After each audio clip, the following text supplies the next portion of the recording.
Welcome to the 16-ounce Cinema Podcast.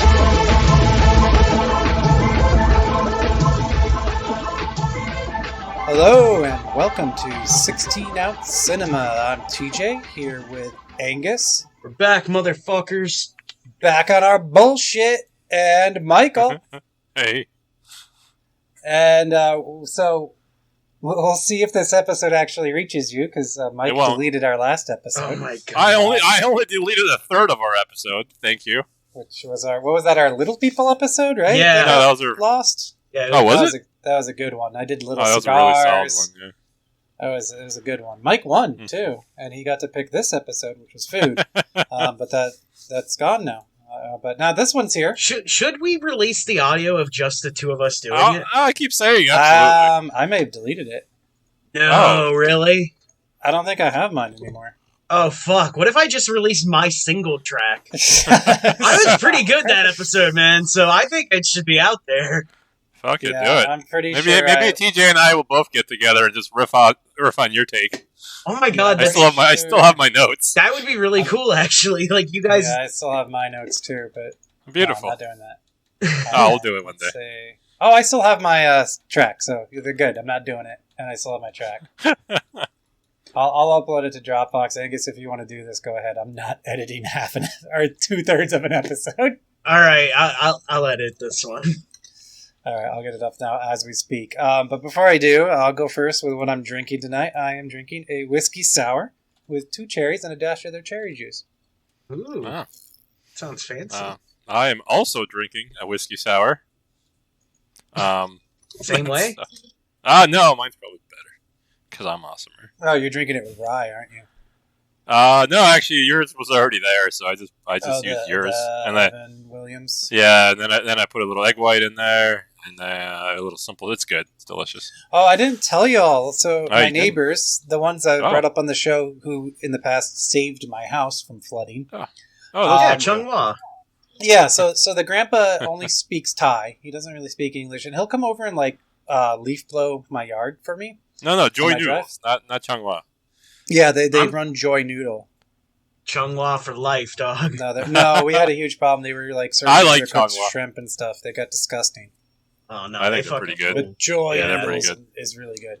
Anyway, so yeah, the other day I'm just hanging out and I hear a knock on my door and I go to it, and so the grandpa who doesn't speak any English is there, and he has a bottle of Jack there, and he just hands it to me, and I'm like, what, really? He's like, really? And I'm like, oh, really? He's like, really? And then he just started walking away after handing it. I'm like, well, thank you.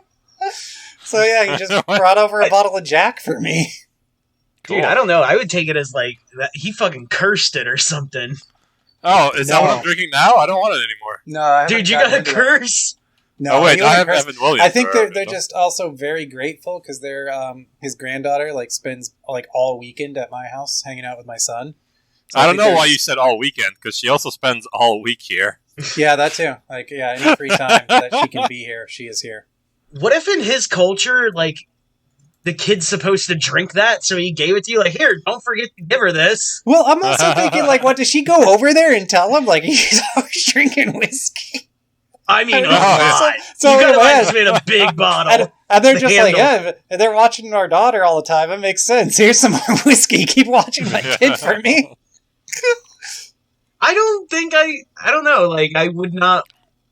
And the funny thing is, I'm an alcoholic, but I'm I don't want an alcoholic watching my kid. I don't think TJ's an alcoholic. No, but I'm just saying, if you're handing a I or see in the the, story. and Yeah, all you follow get the is story, intel yeah. from a child who will Yeah. be I'm sure she's not saying that anyway. So Mike and I are having whiskey sours. I hope Angus is having a whiskey sour too. oh my god, that would be amazing, right? But no, I'm drinking Coors Light. Hell yeah, you are. Oh, he's an outsider. Yeah. A Play classic by the though. rules. A traditional. I'm also drinking 16 one of ounce his strength.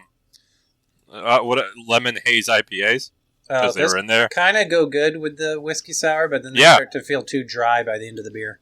Yeah, that's me. Yeah. I'm a dry Mhm. man. Uh-huh. What episode is this? Food. Food. Hell yeah, it is. Buddy, food. My favorite thing in the world. Second favorite thing in the world. It's been so long, I feel like there's supposed to be more bullshitting before we get to the movies. Yeah, that's what I feel like. Like, shouldn't we talk about what's happened for the last 6 months? We came out so strong, and we actually haven't been on the phone with each other in 6 months. And It's very now weird. I'm just like, oh, well, we're out of things to talk about in 4.5 minutes. Dude, we've actually hung out since. Yes. And we haven't talked about it, and that was in April, dude. Oh shit, that's Yeah. dude. It's I true. cannot believe it's already August. It's August. Did It's he insane last how put an fast episode time is out going. in March, right? I think so. The deletion was in March, just before you came and visited in April, Jesus, right? was it really? Yeah.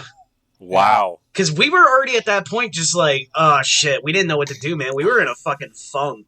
Like, Yeah. we didn't even want it. Like, in my head, I was like, oh, we'll do a live episode like always. But, like, Nope. when we got Nope, there, that it was didn't like, happen. not gonna happen. Drank and watched music videos. Oh, we went on a brewery hop. That's Yeah, we something did our we'll first, probably like- talk about on a Cool. show that's beer and movies.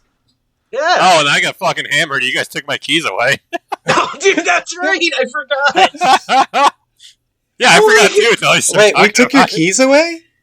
Yeah, We you did. made you drive. Oh, the second night. Not the. I was thinking the first day. So the Saturday we went to Ukapau, who had a really good seltzer where the guy like grows his own hibiscus to get the like extract. Oh yeah, that was a lovely story. That was from the them. best seltzer I ever had. That place was cool. No, he also had that cool story about the. Wait, which one was this? Was this the one that was in The- it would look like a garage? Yeah, this the is the first garage one. Oh with yeah, the he two of talked them. about how he Popcorn. didn't he talk Oh, yeah, about how he popcorn. used to live in Austin but moved away to Florida because Austin turned bad, Yeah. Oh, yeah. or some like town. Was it Austin? I don't remember. Yeah, it was Small town awesome. Dude, Midwest. I'm gonna if I get off jury duty Friday early, I'm gonna get popcorn at that guy's place. Dude, but you'll just hear nothing but Green Day. Oh, dude. That was Oh the- yeah, the brewery only played Green Day.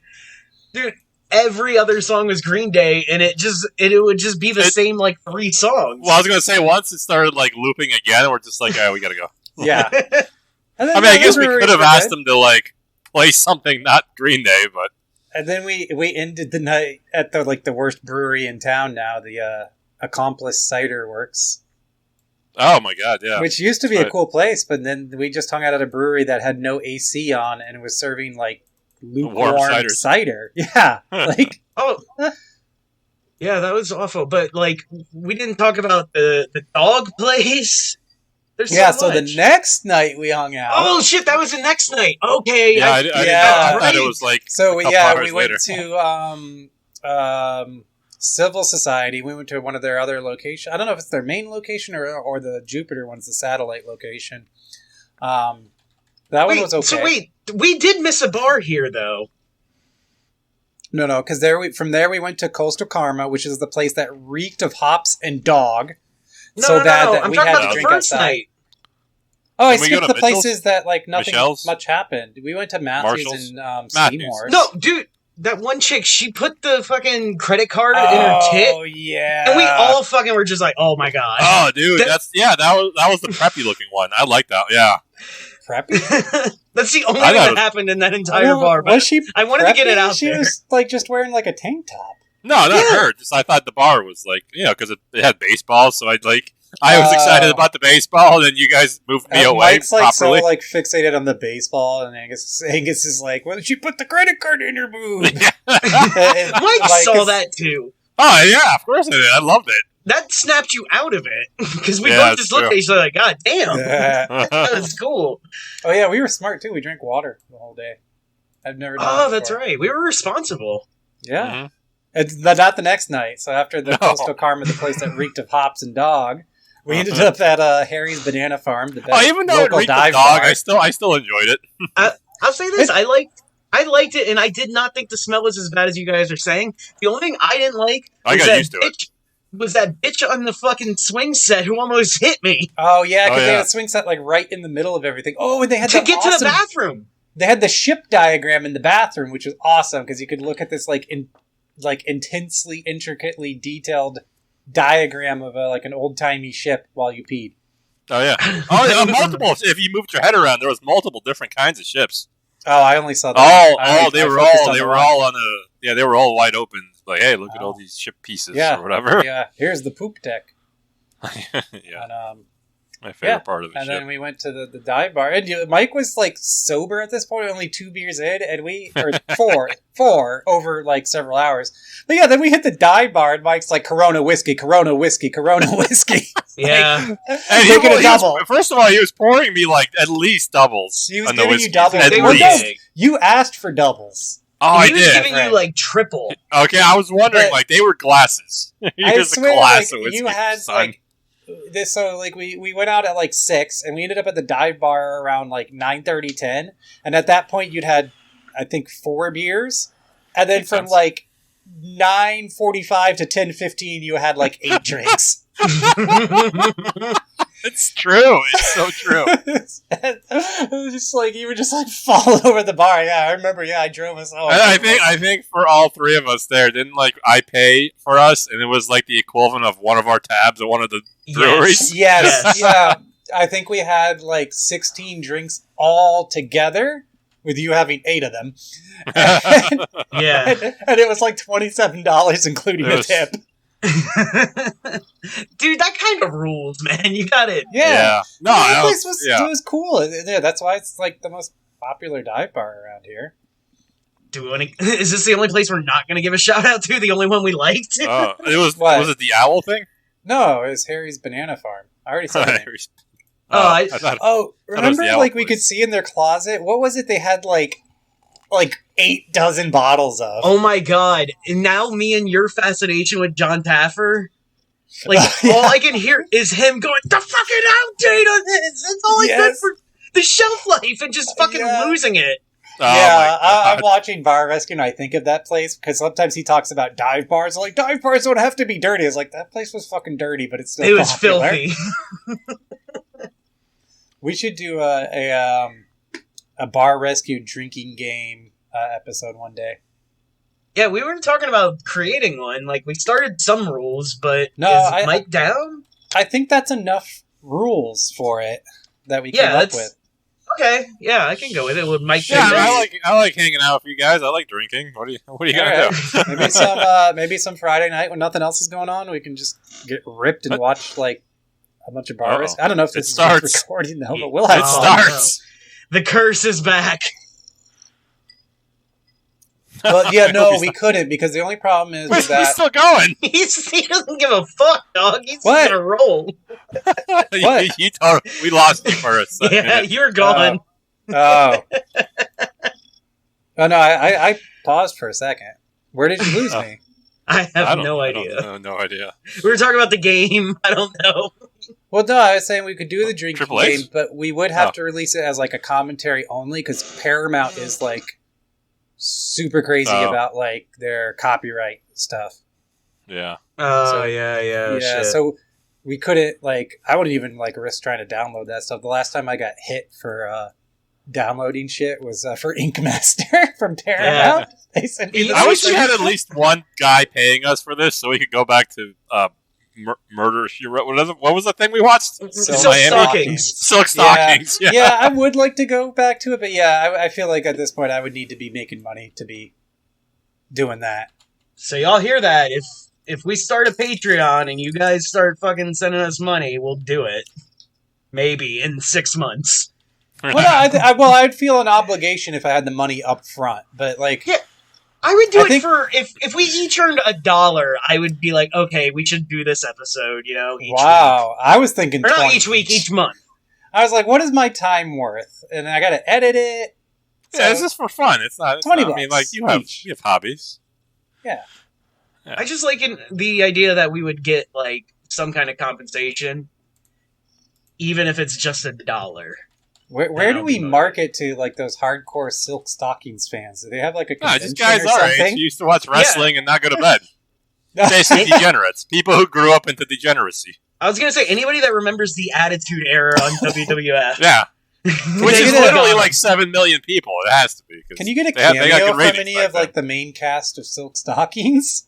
Dude, I was actually like, I was watching a commercial the other day, and this chick came on. I'm like, holy shit, that's Jenny McCarthy. And then like, I looked up Jenny McCarthy for some reason to see if it was her in it, and it turns out it was an episode of Married with Children.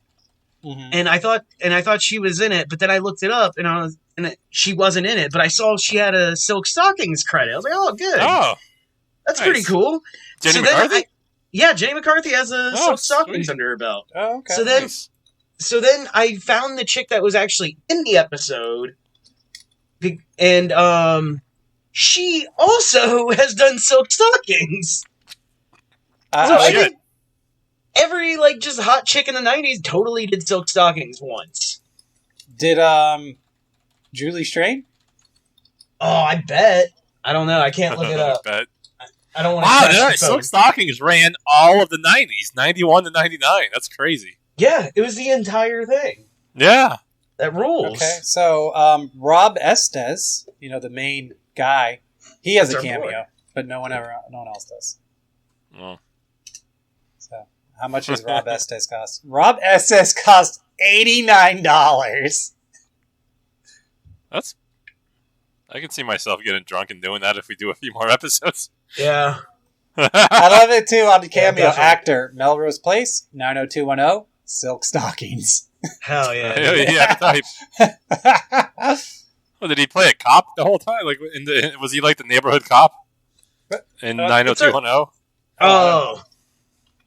Are you saying like, there's a whole Silk Stockings universe where it branched off into other shows? Oh God. He was also a cop in that one? I wish we were billionaires so we could make this happen. Just create an entire Silk Stockings cinematic universe. Silk Stockings cinematic universe? That would rule. It starts with a Tubi original TV show and then becomes feature films. We're at San Diego announcing each phase of the Silk Stockings. Oh my universe. gosh. Oh my god. I mean, they would play it on the CW or something, right? Is there still a CW? I think so. Right? I don't know. Wasn't that UPN? No, it's still on the CW network. Silk Stockings is? No, it's just it's still on the CW. Oh yeah, it plays shit like Superman and Lois. I liked it better when it was UPN. Oh, were they the same? Yeah, it was the same company. Yeah. Oh man, CW's got some pretty cool shows. Like what? Anyway, what do they got? They got Scream Queens. They got Sleepy Hollow. They got Roswell.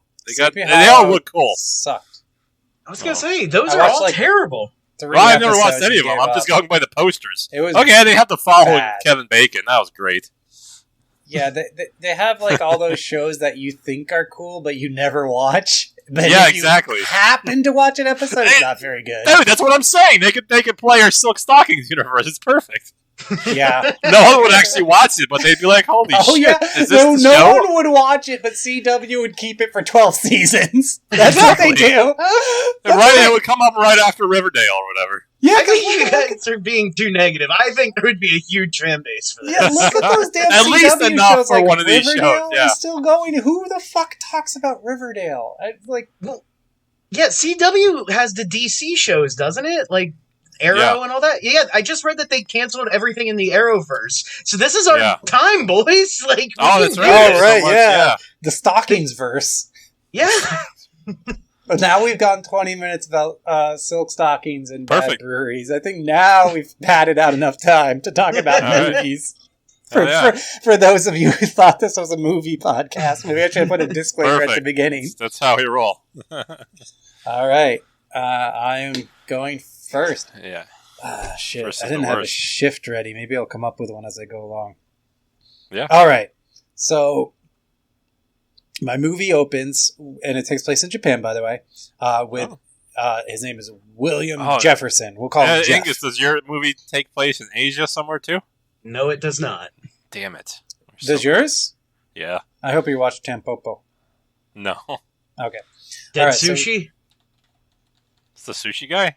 I said Dead Sushi. Oh. Nothing like Sushi Guy. Because that's almost what I was going to watch, was Dead Sushi. Wait, is that the...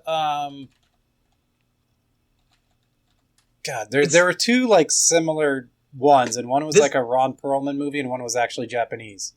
No, this one's Japanese. It's basically the sushi rolls become like zombies, I think, and start attacking Oh yeah, that people. movie was awesome, and that was the director saw of it. Tokyo Gore Police did that one. Yeah, I saw it when it came out, but I don't remember it because I was really fucked up, so I wanted to watch it again. Yeah, from the man who brought you Robo Geisha. Robo Geisha was one that I was so excited about, and then it wasn't as great as the others, and it made me really sad. Oh wait, no, he didn't do Tokyo Gore Police, but he worked with the guy who did, right? I don't know. I get that. All those are like kind of like in the weird thing, like Machine Girl and all that. Like right, I always like think it's all the same like shit. There was like 3 guys, right in like the Yeah. late early 2000s who just like Did nothing but the extreme gore things. Yoshihiro Nishimuro is Tokyo Gore Police. Yeah. Yeah, well, this guy did the Machine Girl, Robo Geisha, and Karate Robo Zubberger. Because I'm watching the trailer silently. Noboru Iguchi did the Machine Girl and then the Robo Geisha. That was a cool movie. Meat Machine? Who did the Meatball Machine? Wait, which one was the one with the alligator vagina woman? That was Tokyo Gore Police. Okay. That's my favorite of all of these still like, the best, weirdos Japanese splatters that came out of there. Well, that and the baseball one. I like that one. What was the baseball one? So I don't remember what it was. Meatball Machine was 2 completely other different guys. Oh, shit. So one of them also did Yakuza Weapon, which is a good movie. Oh, that's great, yeah. And then I got that at the Dollar Tree. The other guy did like it looks like weird Japanese chick flicks. Other than Meatball Machine. Cool. Yeah. I think I know my theme for the next episode. But yeah, 3 of them all did ABCs of Death segments. Oh, those are great. Noboru Iguchi, Yashihiro Nishimura, and Yudai Yamaguchi. So those are the 3 guys I'm thinking of. I always get them mixed up because their movies are essentially the same like essence of just nastiness and body horror. Just like over the top, you know? Yeah. Like there was that one where it had the character that was like in blackface. I don't know if you remember that. That was oh my god, that was in like Frankenstein Girl, right? Yeah, Frankenstein Girl. That was the name of it? It was Vampire Girl versus Frankenstein Girl or something. That one was probably the least of my like favorites. Yeah, because I remember I bought it and you came over and watched it, and yeah, you weren't too thrilled, but I was like, dude, I don't know what the fuck this is. Like, because we kept seeing that person, because they also like made their lips really big. I remember.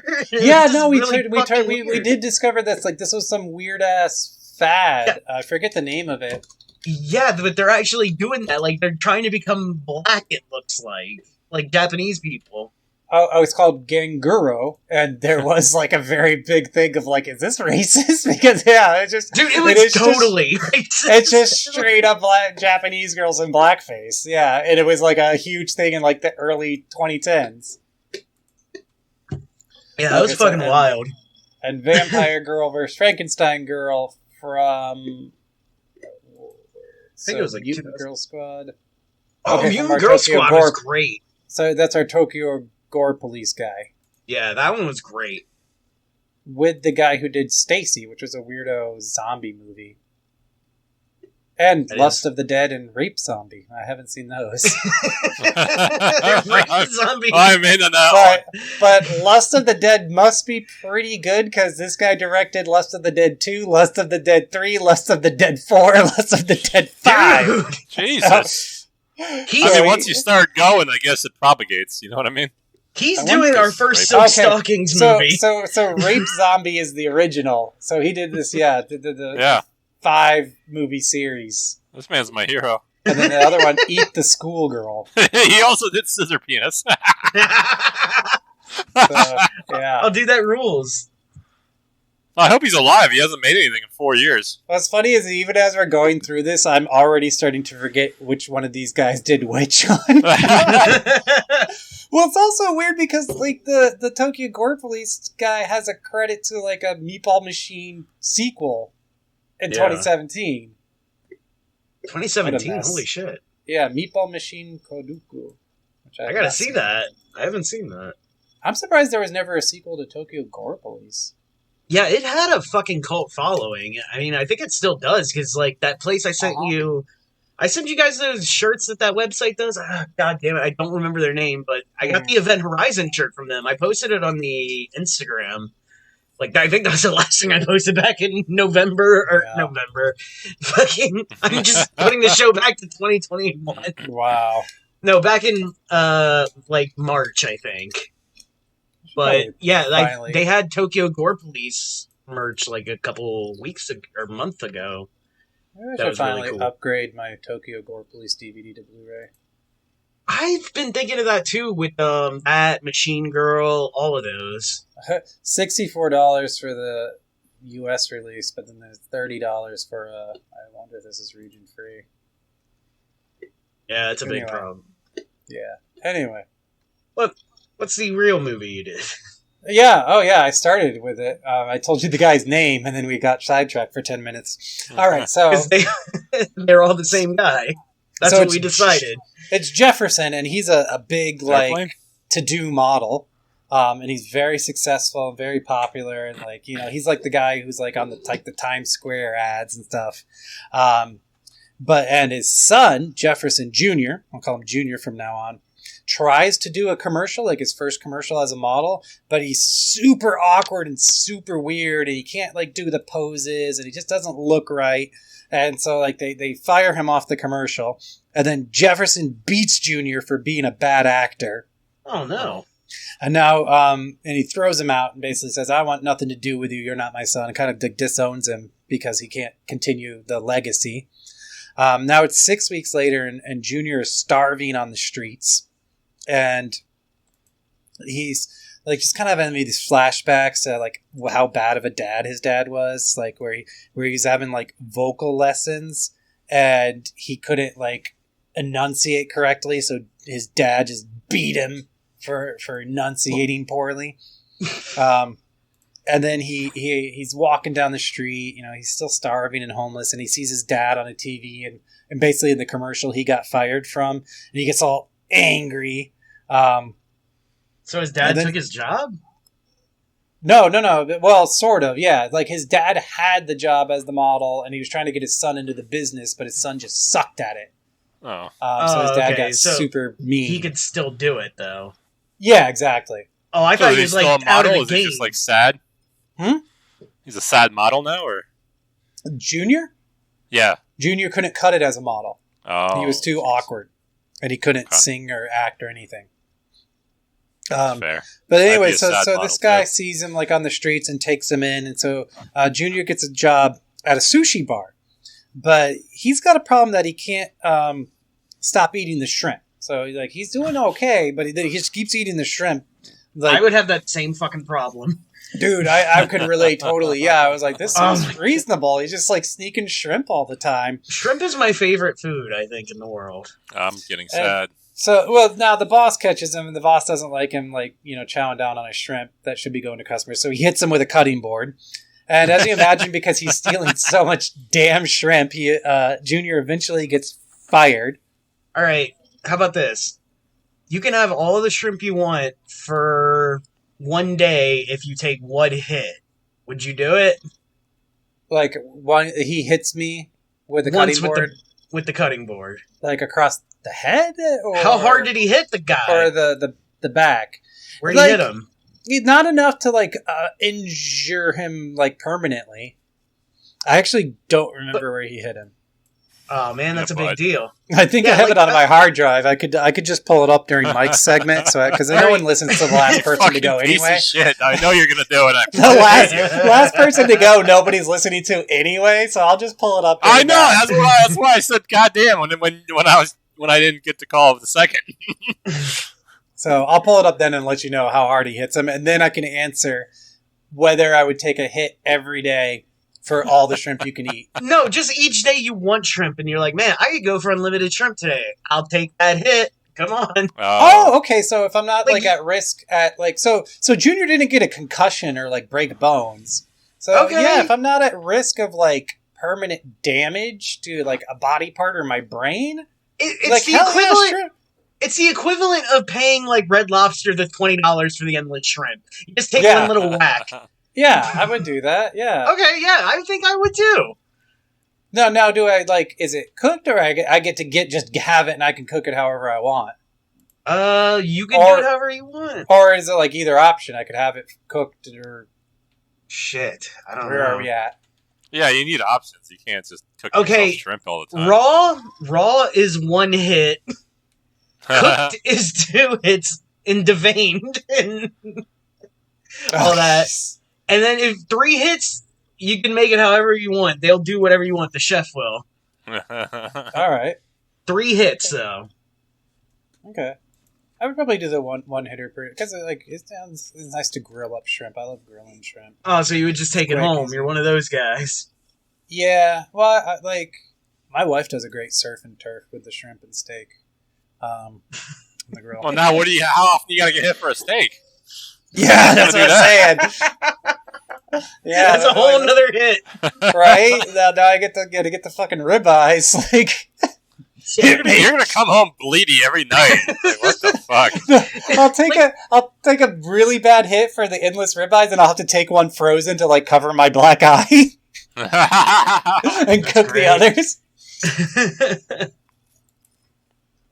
All right, so he gets fired, and so like you do, he goes to the playground and depressed, like just swings on the swings.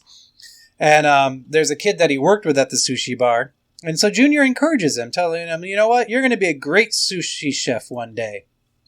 And the kid is like, yeah, I am, and you fucked up your life, but thank you. And then Junior just chills on a bench, thinking about like what jobs he can do because he wants to eat. Now he's got that like shrimp craving. And he just slides on a slide, and he feeds some pigeon. And so he gets a job as a surgeon. But the patient freaks out because Junior looks a little... easy, huh? Is he qualified? Yeah, huh? Right. Well, what are the rules in Japan? I'm never going over there for surgery. I'll tell you that right now. Fuck.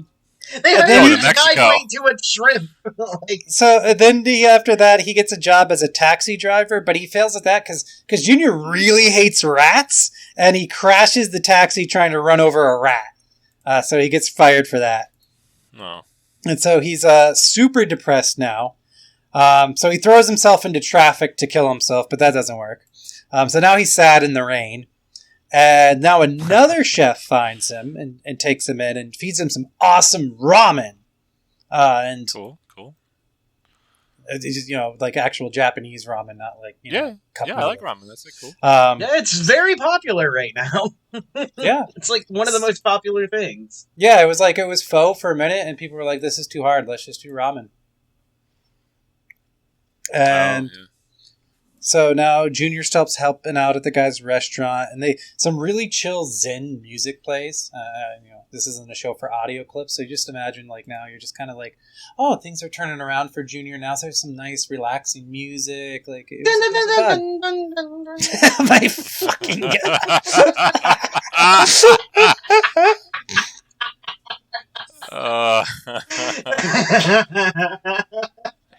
hell yeah. All right, so now finally he cooks some ramen, and it's actually really good. And like some like schoolgirls take pictures, and there's a documentary crew that comes to see him. But they're kind of just treating him like a sensation, and no one's actually buying or caring about the actual ramen he cooks. They're just so fascinated that like Junior has his own little ramen shop. So he flips out and decides he needs a specialty, which he decides is going to be slightly rotten ramen. Oh. Then he has just one regular, just a loyal regular who kind of like just likes him as a person, and so just buys his ramen for that. And now, on the TV in his restaurant, Junior sees that his dad is involved with a huge scandal, sort of like a Weinstein kind of like just he's been nasty, and now he's got lawsuits and he's losing everything. And, his regular is like, "Oh, isn't that your dad?" And he's like, he's no father if he can't clean up his own mess. Man, speaking of Weinstein, fuck him, dude. Do you know how hard he made it to get fucking Dimension Films Blu-rays. They're so fucking expensive now, dude. Really? Yeah, like a copy of fucking Dogma is like $75 on Blu-ray. Well, Dogma was the like a worst thing problem forever, right? Yeah, well, What? I mean, it had its controversy and shit, but I got that movie originally for $6.99, and now I don't fucking have it anymore, and I wanted to watch it, and it was bullshit. Then the fucking movie Martyrs, I went to go watch my copy, because that was Dimension Extreme, back when they were doing that in the early 2000s. Nice. Yeah. And I fucking went to watch that, and I realized I have the rated R copy from fucking Blockbuster. So I went to look for the real one. Fucking like 70 fucking bucks, dude. Fuck that. Now I'm Fuck looking you, over what Weinstein. films are affected by this. Oh, they had Anchor Bay under Weinstein Company? I didn't know that. Yeah, I think so. Like there Is was Martyrs like, a really bunch the of first shit. film that could be called torture porn? What? No. It came out in 2008, I believe, and Hostel was like 2005. Well, fuck you, bloody good horror. What Liars. torture porn? What are you talking about? I just googled Martyrs real quick, and that was the first thing that popped up. Oh, Martyrs. I mean, like Saw kind of started it. Yeah, that's Saw, what I thought. I thought Saw it was related, bigger. but Yeah, and 2004. Yeah. that's weird. Yeah, All right. It's kind of weird that that's not really a thing anymore. no, right? Yeah, I guess everything comes and goes. Django Unchained was part of Weinstein Company. Really? Yeah. Oh, yeah. He all was doing Tarantino films Tarantino. were. Yeah, Glorious Oh, Bastards. that's There we right. go. Oh, buddy. Yeah, his last one was the first one outside of Weinstein. Oh, Once Upon a Time? Yeah. Really? I didn't know that. Uh-huh. Fuck. Yeah, so he had to go on this like quasi apology tour. Like, I thought he was a good guy. I don't know. He That's did not that a for, thing like, to 6 months. say! Uh, It's just to be like, oh, it was just a business deal. I didn't hang out with the dude. I just yeah, he went to probably lunch said with that. him I and don't know. I talked was just shop. I was making things up. He probably said that. I don't know what he said. Oh, okay, I gotcha. Yeah. All right. So now that the regular sees a picture of Junior with his ex, and now Junior has a bunch of sad flashbacks to like riding bikes with her, the day they had at the beach, all that sad like ex-girlfriend shit. Because Junior's fucking depressed, man. And I Like wasn't a sadist at that. I wasn't sure like if it was an ex or just a girl he likes and got nowhere with, but it seemed like by the end that this was like an ex-girlfriend. And so now the regular kind of brings word to Junior that another shop had opened around the corner, basically stealing his like riffing off of his name and stealing his whole style, his whole thing. And the regular goes to check it out, and it's like themed like a nightclub with like music and lights, and the chef is super flashy, and like flinging the meat into bowls across the restaurant, and the ramen is super, super good. And so the regular, like, he doesn't want to, but he's got to tell Junior that Junior is inferior in every way, is what he tells him. And then the chef from the new restaurant comes to Junior's restaurant, and would you believe it, the new guy is his dad. After the whole scandal, he opened his own noodle bar to make money and drive his son out of business. Hell yeah. It's pretty vindictive. Bullshit. Yeah. Right. And then the original documentary crew is there, and now Junior's dad challenges him to a filmed cook-off because he wants to crush his son in front of the entire nation. Fuck, man. Yeah, fuck, you're right, yeah? Does he hate his wife or something? Like, what is... No, the mom's Why is not it involved at all. We don't see the mom at all. I'm eating a cherry now. A whiskey cherry. Oh, it's really good. Yeah, I had one earlier. They're really good. God, that's the best part of the whiskey sour chair. Mike, have you been drinking all day? Oh, yeah. I've been drinking since 10:15. No! Holy shit, dog. I'm only How are 3 you drinks awake? in. I gotta catch up. Because he's I been took an hour drinking. and a He's half like, nap. It was a weirdly like sexual nap. I couldn't stop thinking about sex, and I was like, I woke up all sweaty. I was like, fuck, Did you do that I on don't know what the happened. couch or in your room? In my room. Okay, good. This I one's actually Mike rubbing looked. his own I actually chest. looked behind me as if there was going to be some like Mike steam coming off the couch, and reaching little tendrils towards me. I can't tell if you were like upset at the thought or intrigued. He's like, do I go over and sniff it now? Or... Where is it so I can roll in it like a dog? Fucking get my back and rub on it like. I was gonna say, he just gets there like a dog, just kind of jumps shoulder first and just kind of rubs it in. I would have made nervous eyes when I made that sound. He was sleeping by me, his eyes opened up like, no. Yeah, so this is my this is my third time drinking today. Like around 2, I was like, all right, I gotta stop drinking. And then I'd stopped, and I was like 4, and I was like, all right, I gotta start again. And then I took a nap, and I was like, well, I need a beer now. So here we are. Yeah, I woke up today at like 5. I wake up early to watch a movie before Jesus, work. You had a beer at 5? I woke up at 5:45, and actually one of my first thoughts while I was peeing was like, do I want a beer? And I was like, what the no, I fucking don't want a beer right now. So besides having to work, it's fucking 5:45 in the morning. Dude, you ever wake up to pee at 5:45 and want a beer? You knock on my door. We'll have a beer. Okay, maybe tomorrow, man. Actually, I've been drinking tonight. I love that drunk weird? Mike is down, and if I did that tomorrow, he would fucking strangle me. Yeah, He'd like not talk to me the rest of the day. After all day drinking, I might be slightly upset, but I'd still do it.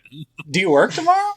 Yeah, I work tomorrow. So I wake you up at 5:45, and you work. Well, I assumed you'd be doing this on a work day. I didn't think you'd be drinking at 5:45 on your off day. That'd be ridiculous.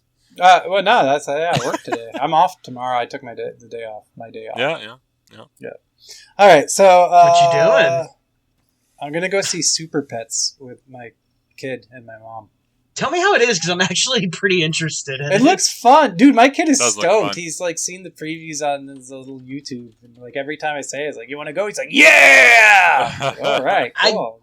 I don't think he'll be in it, but tell me if Dexar is in it. He's the cat that pukes blood from the Red Lantern. Okay, I'll let you know if there's a cat that pukes blood in this Thank you. PG-rated animated kids movie. No, totally, dude. I mean, I think he would be a good fit for the movie, so let me know if he's in it.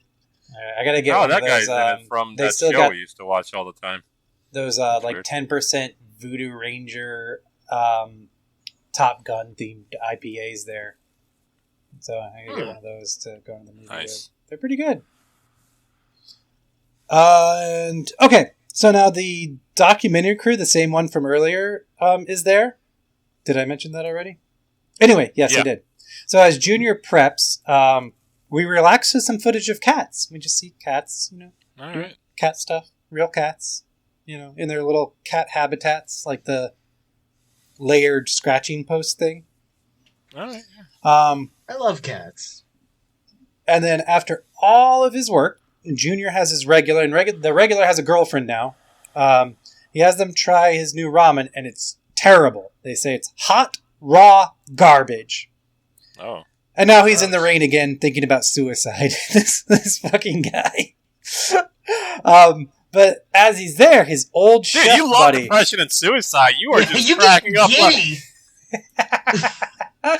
So is it just seeing somebody else with it?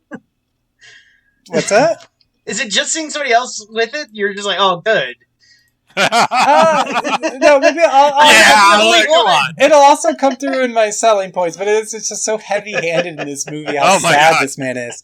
So now his old chef friend shows up and takes him back to his shop, and the chef sings him a cooking instructions song in the dark, like a lullaby.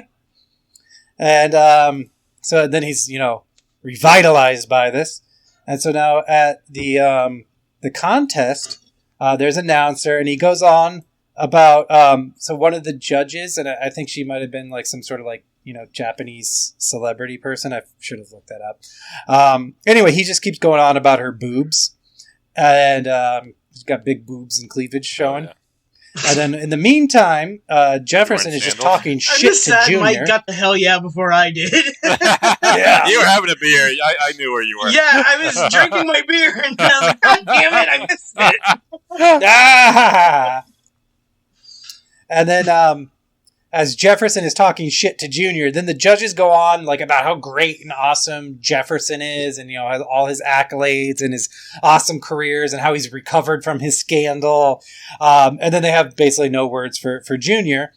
But now when they get into the food, they say all these like flowery, nice things about the way Jefferson's foods taste.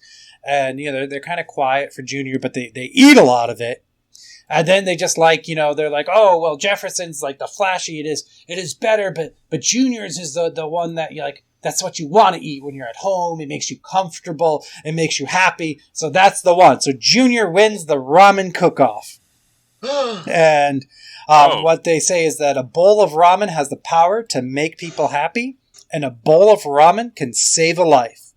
And then Junior gets back with his ex-girlfriend, and Jefferson just weeps complete waterfalls of tears and pride because, his son is a success and has beaten him, so that's the only way he can love his son. And then piano jazz plays, and we roll credits. I thought this was the end. I was like, I think it's the end now. I was going to say, I can't wait till his selling points where he saes he commits seppuku. At the end, it's just not good enough, and he kills himself in the rain. His honor! Dude, I hope you become Japanese for Halloween or something. I love you as a Japanese fella. I don't think I'm allowed to do that. Yeah, that's the one I can't do without sounding racist. I gotta try. I mean, that's the way they sound. You can't sound racist being exactly the way they are. I mean, like in the movies and stuff. I don't mean like literally. I'm on board. Yeah, okay. I just still don't think I should dress as it. Oh no, totally. What? Just get a sword and dress as a businessman. I mean, you can dress as yeah. There you go. I'd have to cover my tattoos like Yakuza style. Well, no, you'll be wearing a coat. Yeah. So just black like a Yakuza. Wear a suit. You gotta do something with the eyes, just a little, not a hint. You do it with makeup. Michael, no. I'm usually tired, so it's fine. Yeah, all right, fine. Yeah. I feel like if he's wearing a katana, people will get the point without him doing something racist with his eyes. Fine, I guess. If you want to half-ass it, I guess.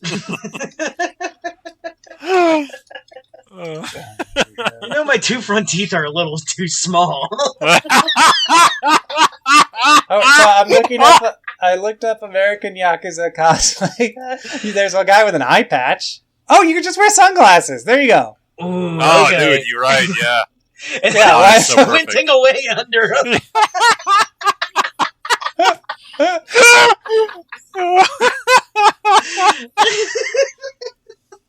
God. Oh, shit. All right. Angus is going now. You can start. I'm going to go make myself another drink, but I'll be listening. All right. Could you give me some water? Should I really go, or should we all just take fuck him. Yeah, go. Minute break? Oh, let's take a minute break. I'm going to get another beer.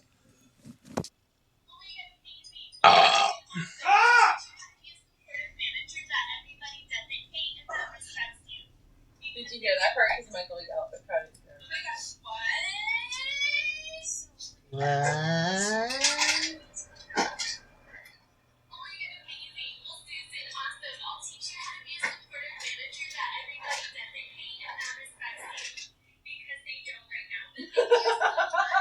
Because they don't right now. That's so great. Because they don't right now. There's a lot of truth in that.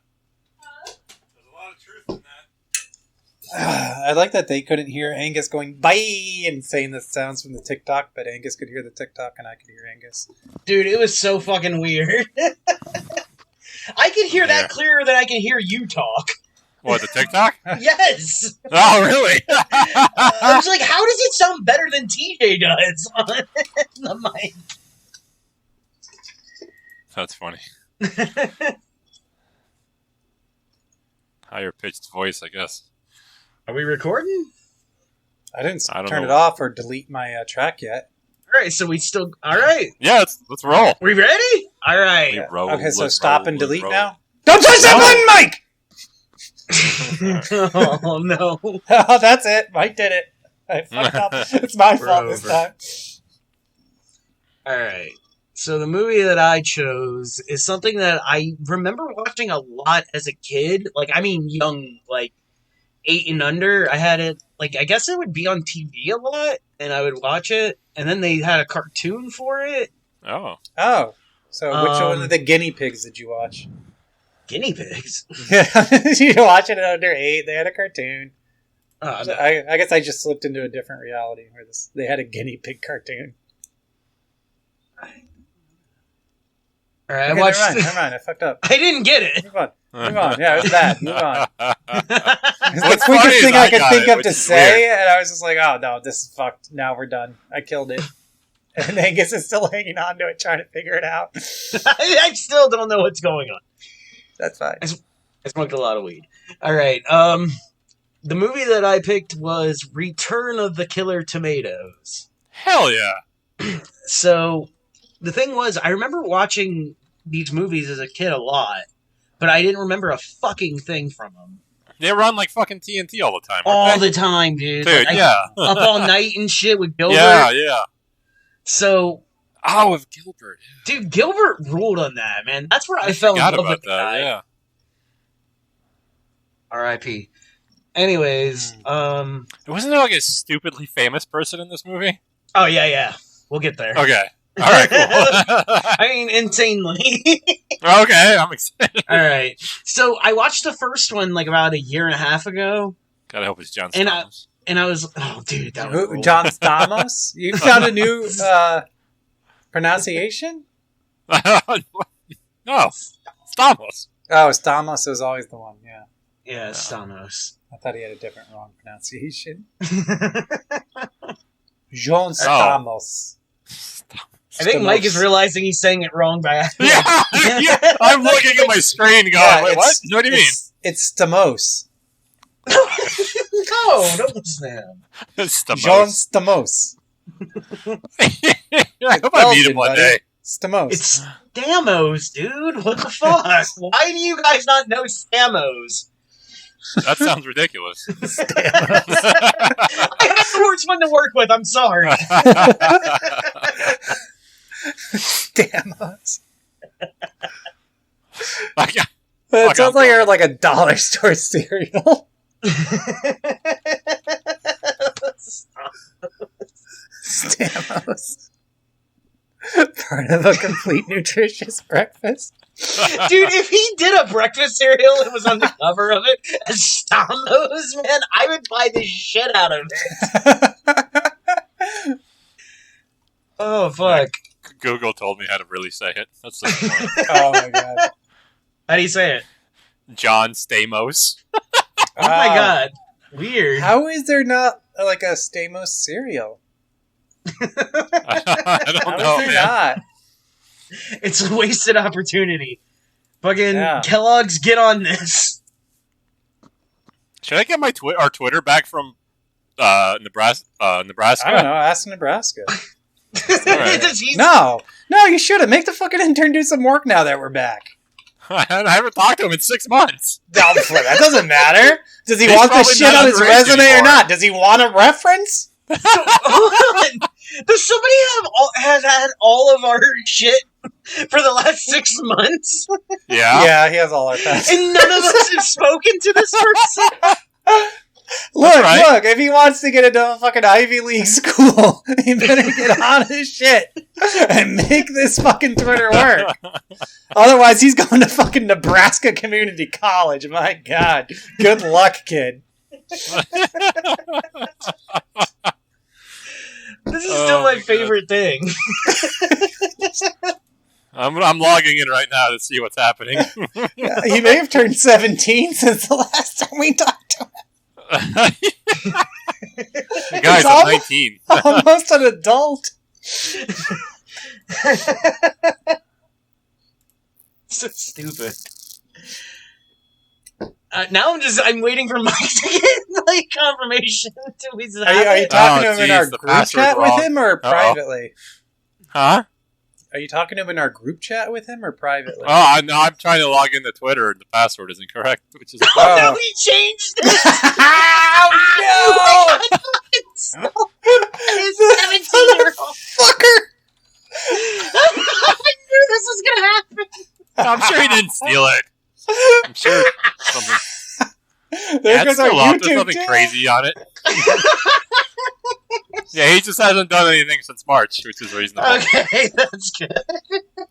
Oh yeah, we haven't done anything I'm since gonna March, send so it why to should Roll he up. have? I like that. I know that we're angry almost that he hasn't done anything since March, even though we haven't. We're like, where is this fucking guy? What's he been fucking doing for this podcast? Take some fucking initiative. Meanwhile, we're over here fucking deleting episodes. Dude, I cut an entire best of and I never put it out. Oh, did you really? You got to. Those are great. Dude, I I love have, the like- best subs. I have like 2 hours of best of material just in clips. To put it out as 2 episodes, then, man. Send them Okay. to me. I'll put them out as 2 episodes. They're Well, I fully didn't edited. edit them together was the problem. Oh, so you just just have have- like 2 hours I of have the random different material? files, yeah. I have the different sound files. Oh, did we need to like listen and do like our last time we did like almost like the retrospective where we commentated in between the bits? I like that, but I don't know how I can... I don't remember how we did it. We only had like I- 45 minutes of material to go over though. Yeah, so it wasn't a easier. lot. We had like 10 episodes. And when you make Yeah. the best stuff out of 10... No, it was 20. It was 20. Yeah. So now Because we it have was- 50 episodes to do of this. So if we break it up and we do like an hour of material, we could do our little like I don't know what you call it, the bits in between, but if we break it up, we could do that. Yeah, all right. We'll get something up. Yeah, break it up into like an hour thing and send it to us, and then we can listen over it, and then you just tell us what audio you want in between it, I guess. Yeah, see, the problem is, like, I don't have, like, a setup of, like... Last time I had a theme for each thing, and this time it's just all random. Oh, we'll So- make the intern figure that shit out. Okay. Oh. You have to figure out if we haven't. Yeah, send him the shit and tell him, dude, fucking sort this shit out. What have you been doing for 6 months, man? Come on.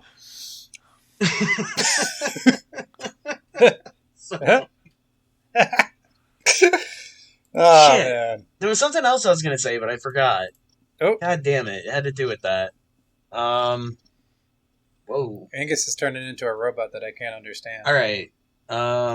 My movie. Your movie. Return of the Killer Tomatoes. Yep, it has a theme song. It fucking rules. Alright, I'm gonna be honest. It's been over Ew. 2 months since I watched the movie. Wow, I don't... I'm looking at my list. I'm looking at my notes, and I... So, we were supposed to record this episode that day. Yeah. I literally Yeah. went to work late just so I could watch it. And yeah, I just took the shortest of notes that I could. And now looking at them, it's a mess. I don't remember any of this. All How long right? ago did you watch yours? It was like maybe 2.5, 3 months ago. I actually Okay, went over yeah, my same. notes like for like 30 minutes. I was like, I can't do this. I gotta figure this out. I can't figure this How out. long I'm ago did looking you at it right watch now. yours, Mike? Way before Angus, so I don't know. 3 my months. So my much surprise was that like I couldn't remember the name of my movie, but then once I started like messing with the notes, I just Googled it. And I was like, oh, that's it. I I watched Googled mine parts of my notes that almost 2 months ago. I watched mine on June 8th. All right. Actually, you know what? I can actually look it up. Let me see.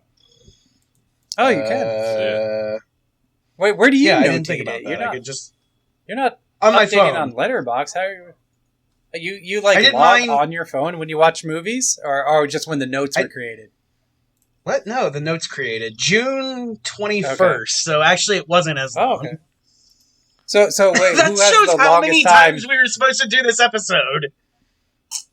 How many How times long- has who this has the episode been longest- canceled? 3? Dude, more than that. I think. Well, it was going to be a live episode, so it was canceled then. We were going to record, I think, a couple weeks ago, and I forget why it was canceled. Oh, we were going to record, but then like your computer blew up. And then we were going to record, but Mike There was didn't want to times sit before in the that, 'cause- same kind of chair that I sit in for every episode. So Princess and the Pea delayed us by 2 days. There was the time before that because June 21st is definitely the also day we we were were going to do supposed to it record. Monday. So So 2 days ago. I hear TJ talk, and then like 3/4 of a second later, he talks in the mic. I'm gonna It's disconnect lag, and come back in. Hold on. Oh no. What do we do without him? There's no host. Oh boy, This is pure That's right. anarchy. this is crazy. Let's do what we normally do, Mike. Let's talk about porn. I was talking shit about Mike. I was gonna Mike say didn't hear me talking politics. We shit just about talk him. about things with P. Mike didn't hear me talking shit about him earlier. No. No. What were you saying? No. Well, You record you. I guess apparently I normally dropped talk out shit of on the your the friends? audio here on the only when you guys can't hear me. You sneaky little devil, you. I was saying that the episode was canceled because Mike didn't want to sit in a chair for 2 hours in the same exact chair that I sit in for every single episode for the last 3 years. Yeah, but I'm twice the man is you that are, it? so I need more, room. So Yeah, my yeah, chair because I'm bigger stinks, than dude. you. Dude, you want to talk about fucking uncomfortable? It's like 108 degrees in Texas right now. It's fucking like 84 degrees in my apartment, and I had to turn dude, up the why? fucking fans for this. Oh my God. I'm literally in my underwear, dog. Like, that's He it. sounds it like so such like a boomer Karen just going off. You can't I'm stop just him. saying, Ah, it seems very reasonable to me. fucking sucks, dude. It's so goddamn hot. I did not 84 turn is my insane. Arctic air off. So if that's picking up on the audio, I don't give a fuck. Fuck you if you have a problem with it. It's fucking Oh yeah, hot. I don't turn mine off. It buzzes, but Audacity has noise reduction, so it's I think minimal. No one's ever complained about it. Holy shit, I just realized something that I was waiting for the show to talk about. What? Oh yeah, Like- let's go. Something that happened 2 months ago. Yeah, fuck my movie, dude. My movie, I don't know what it is. These tomatoes, they kill people. Fucking, what's his name is in it? That handsome guy. Wait, can we guess? Oh, the handsome guy. I already know now. Yeah. TJ, Are would we you like to switching to guess? a Judge Angus episode? You're just eschewing No! the movie entirely. I just- we I might. wanted to guess the I think super we- famous person, but when he said handsome, it clicked. Alright, so. Anyways, do you remember when I texted you guys about like 2 months ago that my car was stolen after Oh, yeah. after somebody You know what, slashed my I actually- tires? Yes, you know what? I was thinking the other day. I'm such a bad That was fucking me. kid I because I did it. never asked I for the stole your follow up to his fucking car being stolen. Dude, none of you gave a shit about it. I was like, oh yeah, that I was like, fucking how- sucked. No, I did, but I immediately forgot. So I cared very, very, very deeply. Trust me, very, very, very deeply. But so much so that I was overwhelmed and I had to just put it away. And then I forgot until like 5 days ago. And I was like, did he get a new car or find his car? It's like, oh shit. And it's like, maybe Wait, he we said talked- hang on, something we because did it's that? been a fucking minute. And I forgot. We I don't want to talked look like the for asshole. like 2 or 3 straight days, and then we stopped talking about it. Right? And it was just like, Yeah. all right, that's it. Like he's gonna get it Yeah, together. 'cause- And also, Yeah, like, it's like- to be honest, you're kind of uncomfortable talking about real life, so it's just like, yeah, he's fine. yeah. He'll say Yeah, something he if was he in needs so to. much. Go ahead. Like, So yeah, what happened to your car? I was gonna say, like, yeah, we are terrible in serious conversations with each other. I've noticed that. Like, we don't know how to respond to each other when we bring up something too real. Yeah, 'Cause, like, I'm it just was like- if somebody's like, one of you sends like bad news, I'm just like, that sucks. I'm like, Yeah. fuck. that's What all was you I do as saying? guys, really. Yeah. I had That the was the thought basic- like what reaction.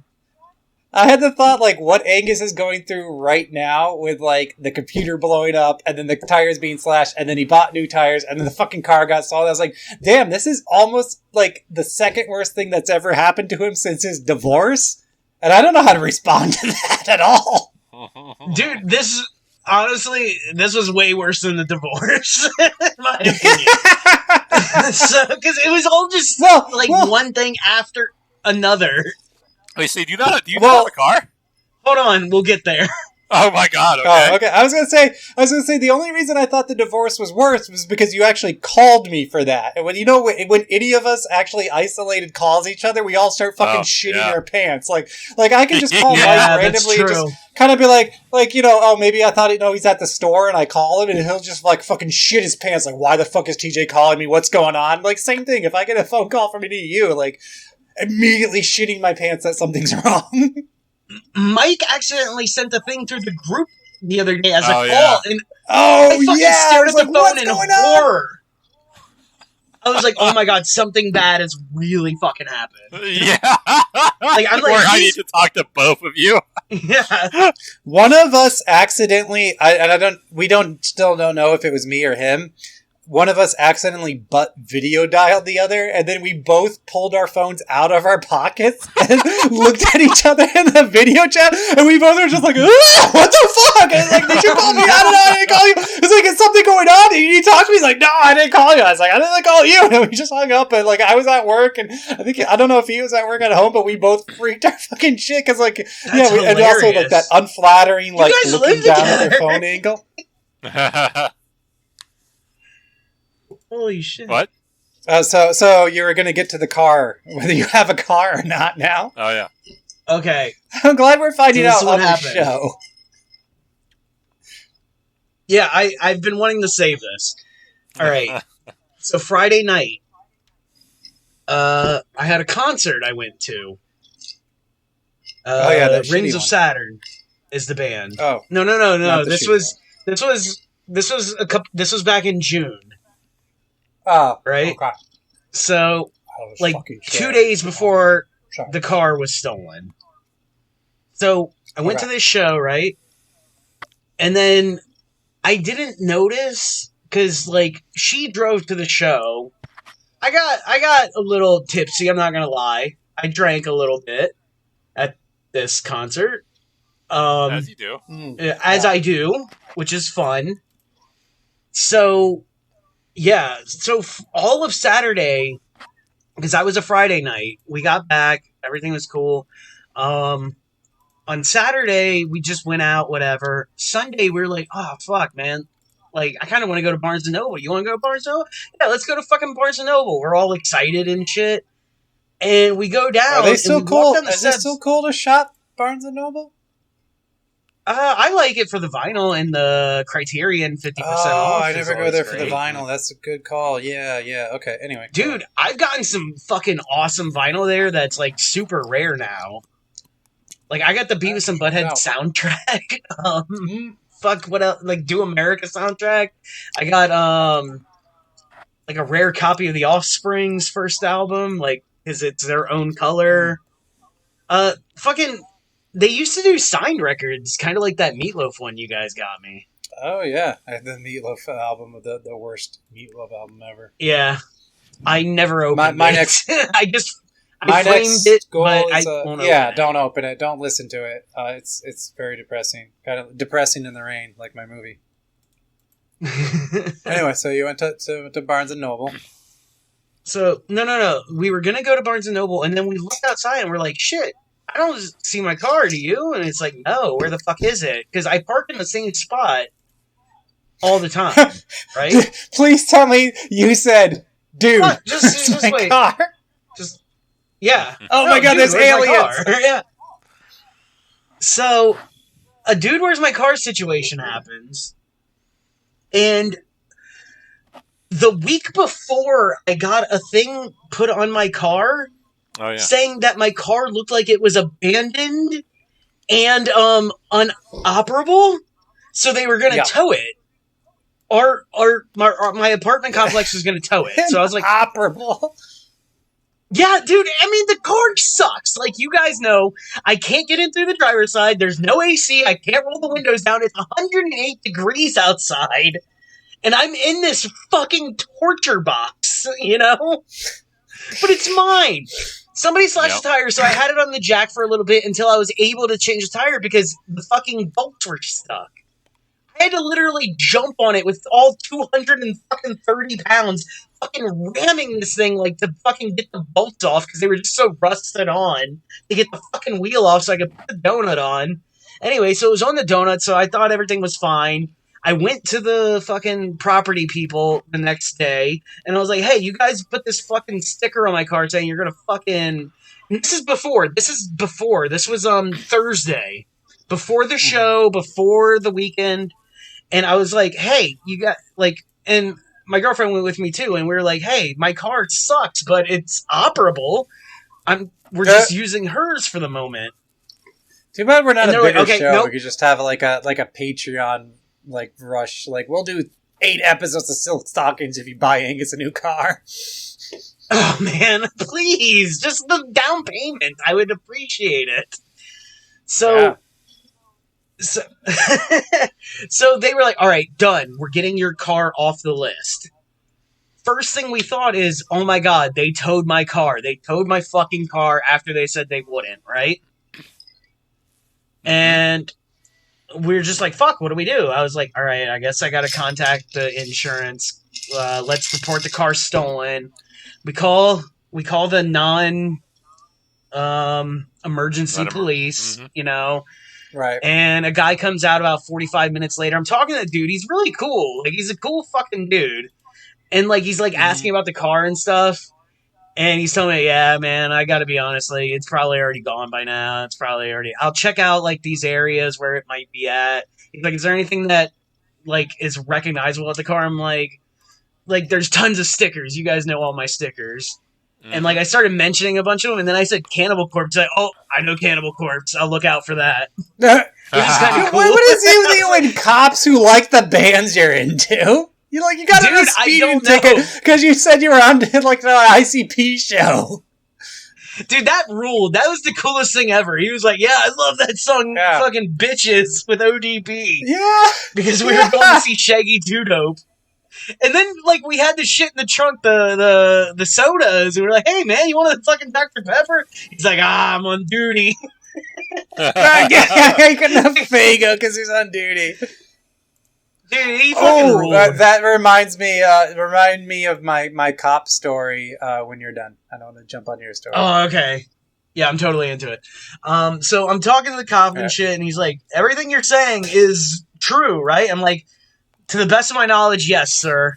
Like, and I'm like, kind of like, because I'm like freaked out because I'm like, where the fuck is my car? Anyway, so I filed a report, and he gives me the number and everything. He calls me a little bit later. He's like, hey, how much do you think that car was worth? And we're like, oh shit, I don't know, like fucking $38. Like, I don't fucking know. So she looked it up on the Kelly Blue Book, and it was like 5,000. So I was like, "Hey, it's about $5,000." He's like, "All right, thank you, sir." But okay. I'm like, "There's no way it's worth $5,000. It's a piece of shit." No.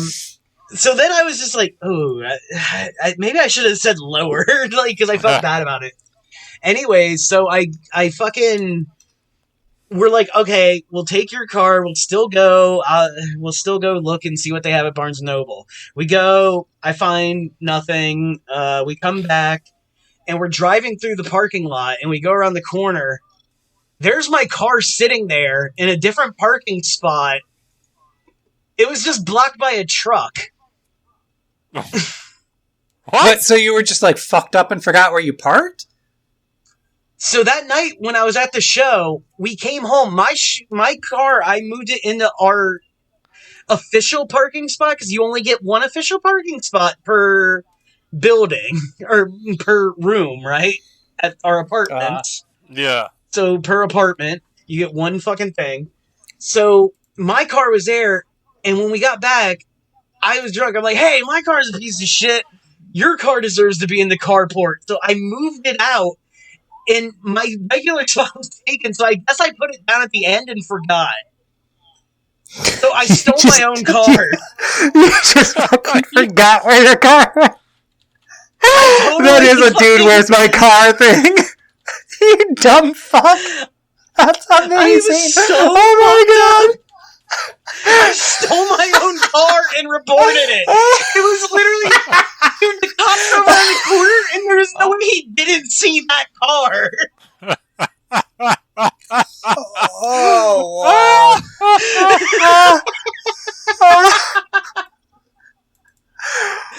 Oh, that is one of the best stories he's ever brought to the show. Now I don't feel so bad. It gets better. Oh. So this all happened on a holiday weekend. This was July 4th weekend, right? Yeah. When we tried to call the place, they were like, all right, you gotta call here.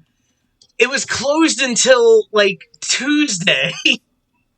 So this whole time, there's, like, 3 days of my car being missing. Even though I found out, like, 2 hours later, my car was reported missing for 3 days. And they said, do not get in that car. If you get in that car and they find you, you're going to be arrested with a felony. For stealing your own car. So what do you have to call them back and say, like... Did you drive it? I didn't drive it. So you have to call them back and be like, oh, I found it? Yeah. That's so embarrassing. So then, after that, they had to send another cop out to make sure that I had the vehicle and it was in my possession still. And... dude, it was so goddamn embarrassing. It was a different guy. He came in, like, I had to go to work, but, like, I had to wait for him first, because I was driving her car to work at the time. Anyways, or no, yeah. So, he came up, and he's like, hello, sir, I heard you had to backtrack this thing, make sure it's okay. Do you know where the car is? I'm like, yeah, follow me. And I show him where the car is. He's like, and you reported it stolen? I was like, yeah. And he's like, wasn't that far away. I was like, God damn it, dude. Like, that's so, you told him you told him the absolute truth? No, I didn't. But I was like, there was a big truck blocking it, and usually I park there. The big truck was gone, so my car. You told him my car was just obviously there by itself. Like, it's so obvious. Nice. I would have just said, like, my girlfriend saw it on the side of the road and the keys were still in it, so I brought it home. Yeah. I don't know. The fucking weirdest thing, man. And the thing is, I told the first police officer, I'm like, I don't know why anybody would steal this car. It's a piece of shit. I was like, they would have had to got into another car, they had to get into another side, and then fucking not be able to roll the window down. The fucking donut was flat because the fucking 110-degree heat fucking melted the fucking air out of it. So, in my head, I was like, okay, maybe I could say they stole it and then realize it wasn't worth stealing and just parked it. That's how I wanted to lie to him, but I couldn't. Anyways, that's how my car was stolen. All right. I think my cop story might be better in retrospect because it's something that might happen. It would be better if it actually does. And I tell the story. That's a bit of a tease, I know, but okay. It's a thing. Mike knows about it, so maybe I'll tell you privately. It's not for the show then. Oh, I thought it was for the show. Now that I think about it, as you were telling your story, I thought about it, and I was like, you know what? It's stupid to bring it up for the show because it's something that might happen, and it'll be a better after the fact story. Oh, wait. But I'll tell you privately. Okay, privately. But I got something else to add to mine. Yeah. So when the cop was coming to clear my car out from being stolen by me, during that time, I had jury duty and I missed it. So now I'm in trouble because I didn't go to jury duty. So... yeah, I mean, if you recall, when I was in my 20s, I threw my jury duty out twice, and nobody ever said anything. So. Oh yeah, you have one coming up. Are you going? Yeah, Friday. Yeah. I told you what I did to get out of it in Florida, right? No. I came in like super hungover, and they were like, "Mr. Riker, you look kind of sick. Are you okay?" I'm just like, "No, sir. I'm just still kind of drunk." And they didn't pick me. You're shocking. They sent me home immediately. It ruled. It ruled. I love the one where I went to where it was like It was like a medical malpractice suit, and they're like, "Oh, if you have any reason you think you might have to object to this, go sit on this the other side of the room, and if you don't, stay on this side." And I was like, "Oh, well, my mom is actually in the middle of a medical malpractice suit right after my dad died. I was like, I'll just go sit on this side. Whatever, fuck. I'll find a reason. If that's not good enough, I'll find a reason." And then they were like, "Yeah, all of you who said you might have a reason not to be impartial, you all just go home. The rest of you, thanks for coming. You're gonna have to come back tomorrow, and we'll screen you tomorrow." I was like, "Oh my fucking God." And yeah, so they let actually those of us they were there with we got out early. I went down to the fucking bar, had a couple of martinis, and that's when I learned I don't like martinis. And it was a good day overall. Pretty cool. Mm-hmm. I didn't know it was that easy. Yeah, that was awesome. They're just like, "Oh yeah, if you think you don't want to be part of this jury, go over here." And I was like, "I don't want to fucking be part of this jury." And they're like, "Okay, cool, go home." That rules. No, they never call me, but I think it's because I don't vote anymore, so I'm not registered to vote, so I don't get the notices. I don't know how it works Everybody's here. quiet I think now. it's the same thing. Anyways, is it based on having a license or being registered to vote? when I looked it up for Texas, it was both. I don't know what Florida law is because it's different in each state, I believe. Right. It's the voter registration list of the primary sources. So because I'm not on voter registration, I don't get jury duty. Win-win. Voting is a fucking joke. Jury duty is a fucking joke. I'm not part of either. Woohoo! Jury duty's great. There's 3 people in my current store that got murder cases for jury duty. I hope I don't become 4. I kind of do hope I become 4. I don't know. Are they all in the same murder? No, they were different murders during different years. Yeah, my dad had like really a week and a half relationship. Long. I remember my dad had one. It was like a week and a half of like some civil suit, like between some like condo owners and their HOA. But it was a week and a fucking half with that one. Jesus. What a boring fucking case, too. Like, at least with a murder, you could come home and just be like, I need a fucking drink. They fucking showed me some fucking shit. And fucking, like, HOA, God, just come home. Just fucking HOAs. Fuck them. I never want to have an HOA.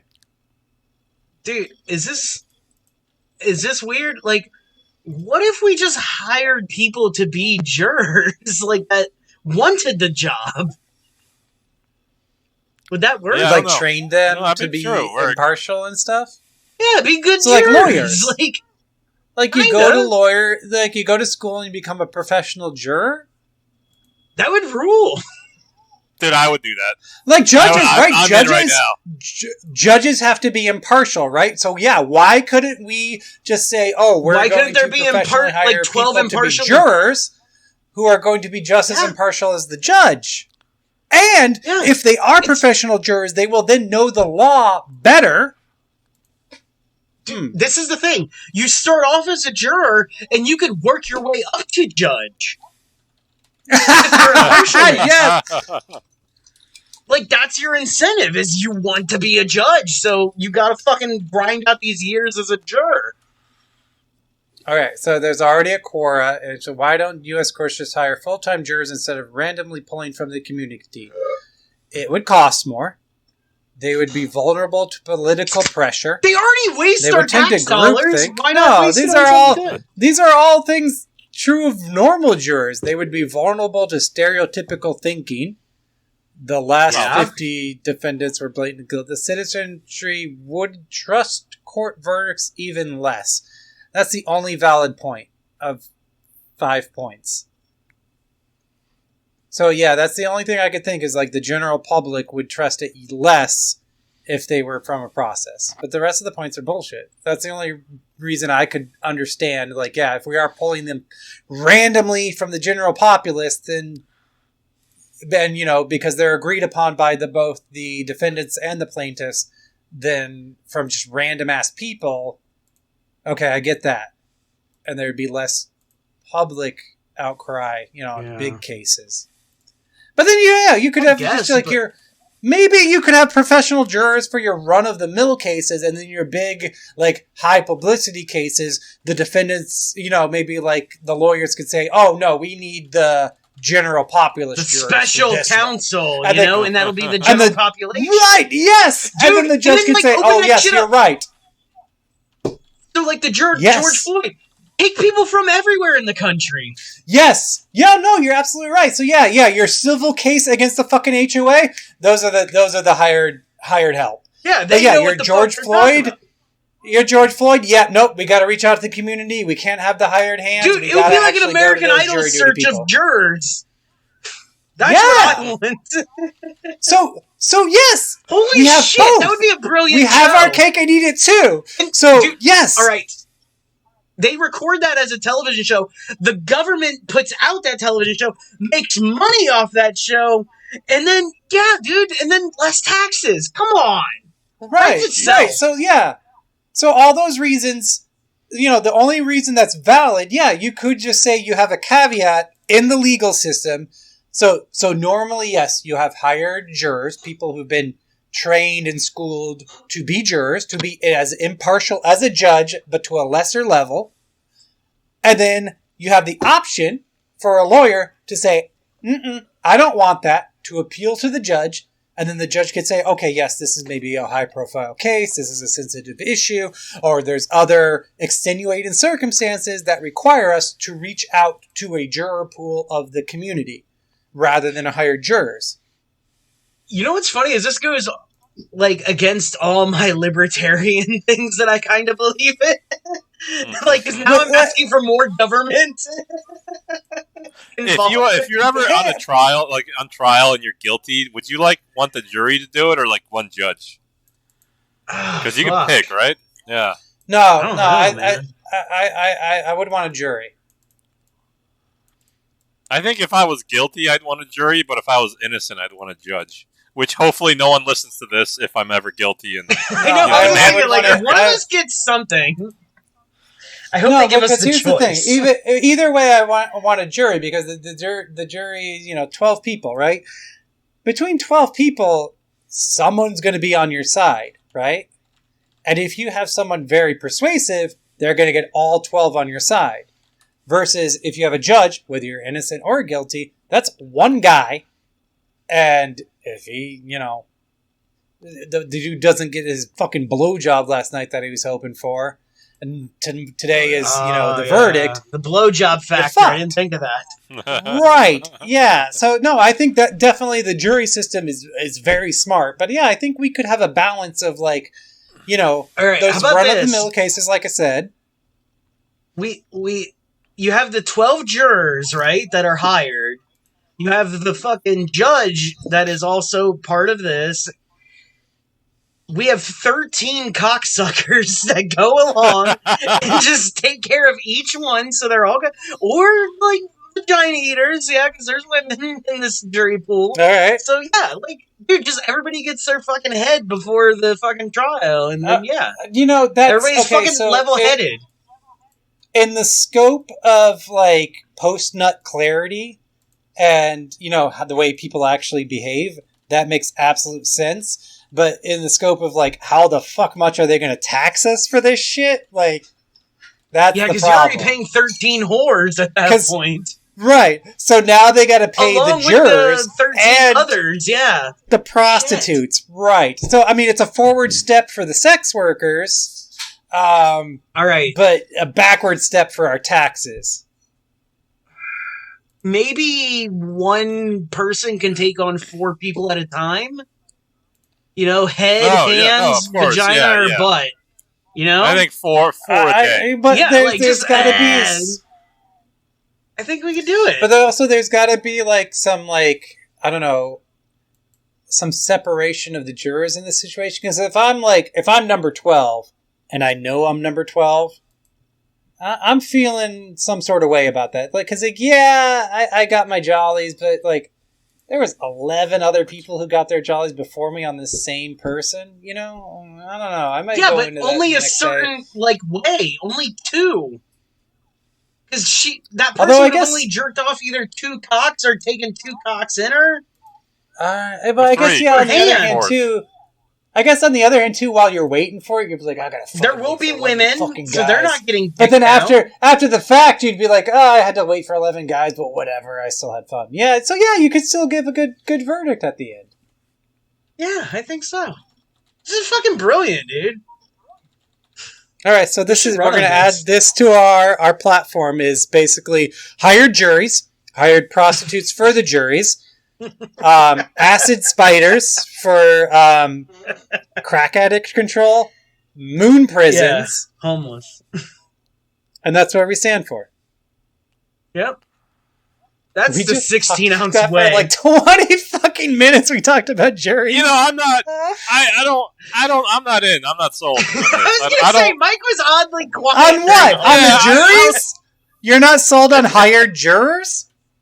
I'm not sold. I'm sold on. Oh, I'm always sold on prostitution. So whatever we can do on that side, I'm for. But I don't know. I'm just not in on the jury thing. I don't want to give my. I'm not in. I don't like it. Oh, you're not in on hired jurors, Mike? Wait, Mike, you're not in on hired jurors?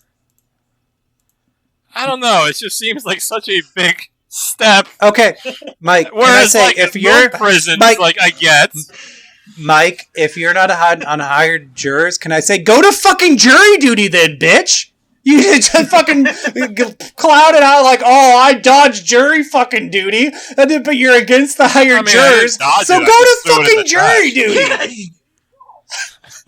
You don't even care. Yeah, no. This guy, I don't want hired jurors to do the job of the public, but God, don't fucking ask me to go to jury duty. Fuck you, I won't go. Yeah, well, nobody likes jury duty. I mean, I was a 20-year-old asshole. That's piece not of shit. I'm just not. I don't want to put this aside with moon prisons and spider acids and shit. I don't think it's up there. I don't think it has the right pizzazz. Oh, okay, yeah. I was most of what I believe in, but I don't know. I don't want to go. So fuck it. Yeah, nobody wants to go. And like, you think, like, if you had someone who is there professionally, paid to be there, trained to be impartial, basically they essentially want to be there because it's their job, versus the person who's like, just get me the fuck out of here as quick as I can. Like, yeah, no. Give me the guy who's actually going to give a fucking thought to this job rather than the guy. Why can't I go? Why can't we go and have whores? I think that's a good combination. Well, because they pay us like fucking $10 a can. day. Like, it's total bullshit. They don't pay your general populace to go. Which is why nobody wants to go. And also why they keep doing it. Because, it's fucking cheap. Make them fucking do it as a public fucking duty. But, like, fuck you. Like, you know. All right, what about the this? job Open will to the excuse public. me from work, but I lose money to go to jury duty, right? Like, open. No. Okay, wait, so what about this? Wait, how do you lose money? What if they give you the $15 and then a blowjob? Yeah. I We mean, go better then. than what we're doing now. I mean, I guess it depends on how much you make an hour, Listen, right? we gotta stay tuned for next episode. When I think about what I want with the juries, I don't want her stamp on that just yet. Okay, stay tuned for next episode after fair. Mike finally fucking swallowed his fucking pride and went to jury duty like he's supposed to, and he's on a murder case, and he gives us all the juicy details he's not supposed to. Oh, I hope he does it on the show. No, you're allowed to talk. Yes, you're allowed to talk all you want. By 12 fucking weirdos off the street instead of professionally trained motherfuckers. Yeah, you're allowed to talk about whatever you want. It's not private. It's not private information. No. Go get yourself on a fucking jury and then tell us you don't want actual like professional people to be jurors. Okay. You look at those 11 other motherfuckers you're on the jury with and say that we shouldn't train people to do this. Up, but that's fine. That's fine. What? This isn't even a movie podcast anymore. We've been 25 minutes talking about jury duty. There's going to be 25 minutes more next episode. No, it's We need some research. Now it's been like 10 minutes of me and Angus trying to browbeat Mike into accepting that hired jurors is the way to go. And this is something I only kind of half believe in, like, to be honest. And you know what? The There's best a part part of me too that is sees a lot of things wrong with a government-trained juror. Thank You know what I mean? yes. But the sex really does sell it, so It it's hard to say no. Oh man. This We're should also be a 45 fucking American male. Wait, is TJ in on the sex? Yeah, You didn't, yeah, we have were a you- whole American Males podcast now because we're 45 minutes away from Angus's one line about his movie. Hey guys, I missed jury duty. just fucking just derailed, dog. Fuck, I don't think I gotten one thing out of my movie. No, you had one line. Okay, so Oh, the handsome man, too. Sorry, go on. yeah, handsome man. Alright, I don't remember the movie. Like, I remember bits and pieces, but I don't know what my fucking notes mean, so I'm just gonna read them verbatim and try to Alright. figure it out. Alright, Welcome to my episodes. Return of the Killer Tomatoes. Channel $73 movie. So it's like it begins like you're watching like a movie on some bullshit channel, you know? Like it's like you're watching the channel. Oh, right, yeah. Okay. $73 movie of the like back in the 80s, you know, that bullshit. Oh, that sounds fun. It's very fun. All right. Poster with return taped. Don't know what that meant. So can I say that you're doing a worse job of reading your notes for a movie you've seen than reading Mike's notes for a movie you haven't seen? That's right. Oh Well, my god. I do write. I write out like paragraphs. So Yeah, he's detailed, dog. Yeah, Like, you I'm basically not. you write as you're gonna say, yeah. Which I'm the same way. I don't write what all I'm gonna say, but anyway. Because, like I said, we were supposed to do this episode that day, so I was like, oh, I'll remember what I mean. Like, it'll be fine. One of us, I got a bellyache. I Fuck. guess Mike and I basically both write our notes like we have the memories of goldfish, and then, like even if we record like an hour after I watch the movie, it's gone. I better write fucking good notes.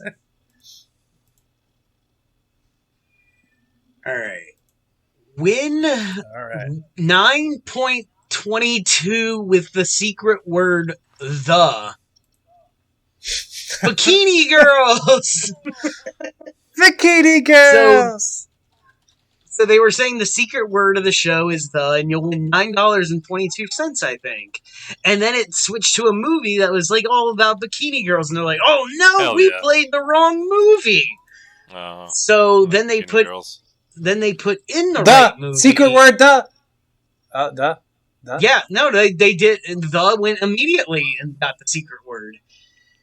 All right. So the wrong movie, and they put on the right movie, which we're in a lab, and there's this mad scientist, you know, like just going crazy. He's like, I'm a mad scientist. I do science shit. It's fucking Gomez Addams from the original fucking Addams Family. Like the 60s The actor one? that played him. What? From the 60s? No, the TV, yeah. John Aston. Oh, okay. I think that's his name. Yeah, not Raul Julia. Right, yeah. It's the original guy. So, he's a mad scientist, and he turns a tomato into Rambo with a jukebox. And then the Return of the Killer Tomatoes fun theme song starts playing. And it's like, Return of the Killer Tomatoes! And they're doing a recap through like newspapers and shit, and they're like, this is what happened. So they're basically just showing the first movie again of everything that happened, right? So now we're back in our time. We're at a pizza place, and it's How long very is the clip like show? I don't know. It was a while. Because, like I Okay. said, it depicted the entire film. From what I remember. Okay. So, let's say, like, 8 minutes. I could be lying. It was probably 3. I don't remember. Okay. All right. So, we're at a pizza place, and they're, like, absolutely adamant that there's no tomatoes. They don't use tomato sauce or anything like that. Oh, all right. Oh, it's all And Alfredo. White pizzas. Yeah, dude, I love a white pizza. Hell yeah, they're the best. White That's pizza's like the best sinus, pizza. Sinus It hell really for is. me, but it's super good. Oh, dude, there's this place down here that does like those pizzas where like each slice is the size of like a regular large. Whoa. Like, Serious Pizza. It's like downtown Dallas, Deep Ellum. We got it before this Noise Court show we went to the other day. A month ago now. But anyways, dude, the thing was fucking awesome. It's one of the best. Like, if you guys come here, we gotta go. It fucking Sweet. rules. We have And that's the night we saw fucking what's his name, I think, at the show, Oliver Peck from you said the show. I was like, the Big Show? No, Oh, Ink Master. Is that, well, yeah, wasn't he? You said he was like some random like low like no name like noise band show. No, actually, that was a different one. This was the Alexis on Fire Comeback Kid show. I just went for Comeback okay. Kid, but he was just there because like his studio is like literally right next to it, right? So I think they just let him in whenever he wants. Oh, that's And cool. he was there with his girlfriend just judging the merch, the merch art. Which was Did you fucking funny. talk to him at all, or like was it like No, you I couldn't talk to him? I wouldn't know what to say to him. So like I Like, think usually- if I was there and I was too drunk, I would be like stupid and be like, "Yo, where does Nunez get his sweaters?" That's where I would go, because that's the one thing I take away from Ink Master is Nunez has awesome sweaters. I should have asked for a signed toothpick. How would he sign it? Just be a black mark across it. I mean, you would be better than me. I'd be like, where does Nunez get his sweaters? Oh, you know what? My last cease and desist for pirating shit from my ISP was for the Ink Master. It was from you, dog. No, I the problem was I wasn't drunk enough at that show, and I was just like, yeah, I don't know, because I'm the type of guy who would go and ask for a photo with people, and it felt weird, so I didn't. I don't know. Because he just was asked just for a like photo of enjoying his chick. himself, and you didn't want to like crush his. Like just what? me smiling next to it. Yeah. What was that, TJ? I was saying you just didn't want to like harsh his vibe. You felt he was having a good time. Kind of. Yeah, like it just looked I like he get was there that. to just enjoy it. So I was like, I don't want to do anything. Yeah, like when I was Like- at GNC and Louis Anderson came in for his fucking diabetes medicine. I didn't want to mention he was Louis Anderson because he looked like he was fucking dying and he was coming in for diabetes medicine. I was like, okay, bro, here's your fucking diabetes shit. Oh man, I hope you don't die. Yeah. I would have just Yeah. like as he was walking out. I love the cartoon. Like just Yeah. that's all I would have given. That was the only other celebrity I met was Ray Liotta, and RIP Dead for him too. too. But like, Dude, I stop met him meeting in like, celebrities. Yeah, you keep I met killing him all in, of like- our favorite people. right? Yeah, I met him in 2014 though, and he looked like shit back then, man. He looked haggard. I was like, good God, you like in person, you like they 2 layers of makeup for you, guy. Oh man, That was that post Wild Hogs. yes. Oh man, because he didn't look too bad Yeah. in that. Because that's the Right, last. that's thing what I I'm saying. remember Well, he no, cleaned like, up and over I the mean, last 3 or 4 years. right, and I don't know And what then was died. going on with him. And like, I like Ray Liotta. I don't mean to talk shit about Ray Liotta, but Ray Liotta looked like shit when I saw him. Like, he looked almost on the brink of death to the point where like I didn't recognize him as Ray Liotta. I was like, oh, I know this guy. It's like, is he a regular? Like, oh, is that Joe? Some other guy I knew that story. I was like, oh wait. And then after a minute, like my boss was on, she was like, I think that's Ray Liotta. I was like, oh fuck yeah, you're right, that is. And then like, yeah, he made a It was joke about my boss brought up Goodfellas. He's like, oh yeah, you like that scene about the coke? Yeah, you like coke, huh? I mean, he's a cool guy. I don't want to talk shit I was gonna about say, him. But like, what did you say to him? So we basically sold him like one of our, proteins at the time that was like... We sold him the it's protein he best got protein. addicted to and died on. No, he was like, oh, are you just selling me this shit or is We it got actually what good he stuff? And we're like, OD'd on. no, it's good stuff.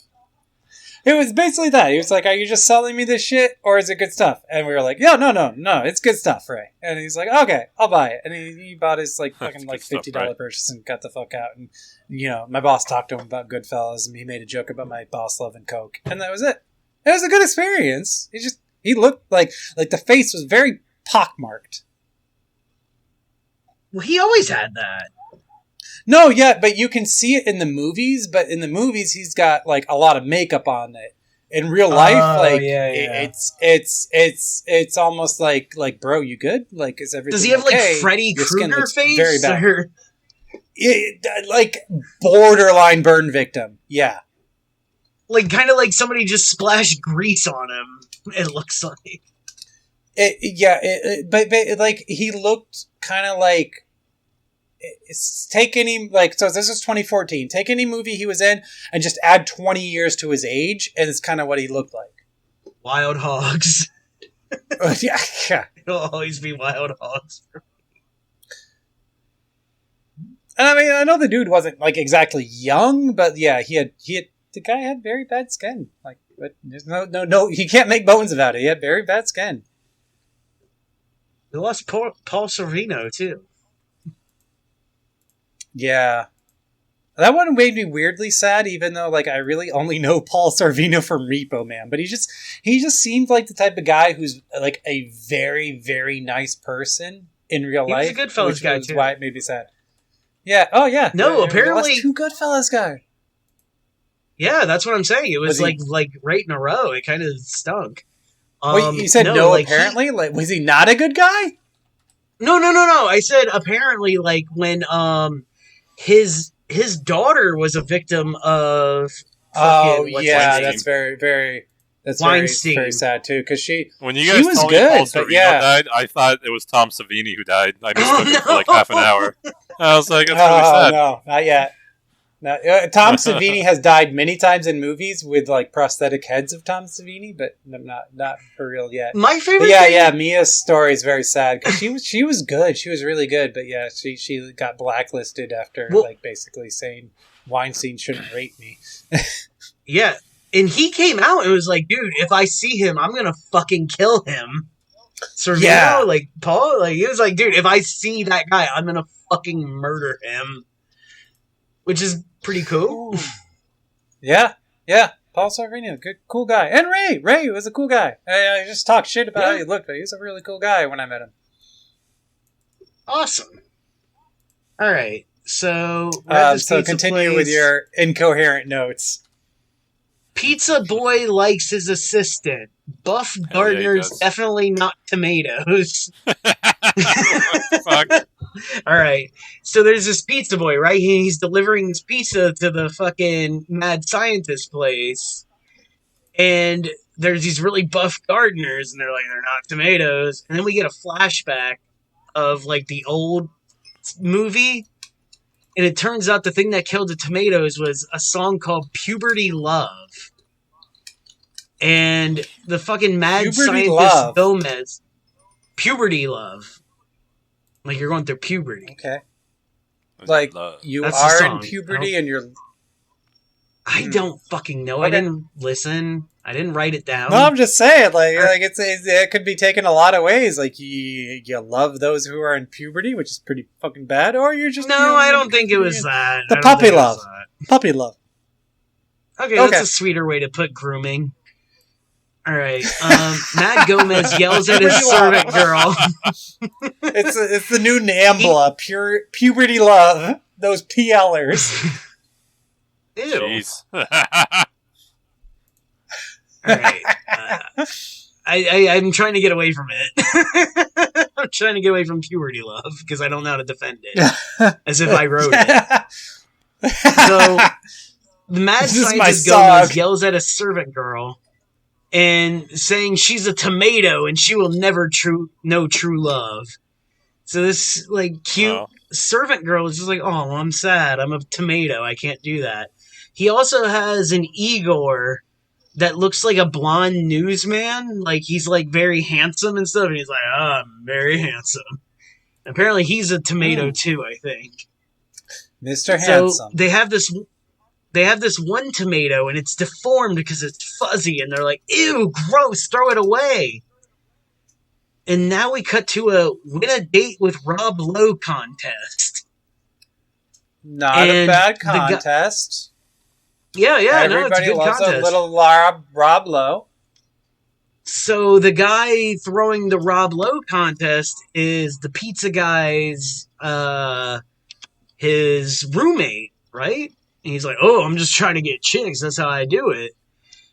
And the cute tomato lady goes and gets Fuzzy Tomato out of the trash and goes to the delivery boy. And she's like, do you want to make love? And he's like, well, yeah, let's go to my apartment. Hell yeah.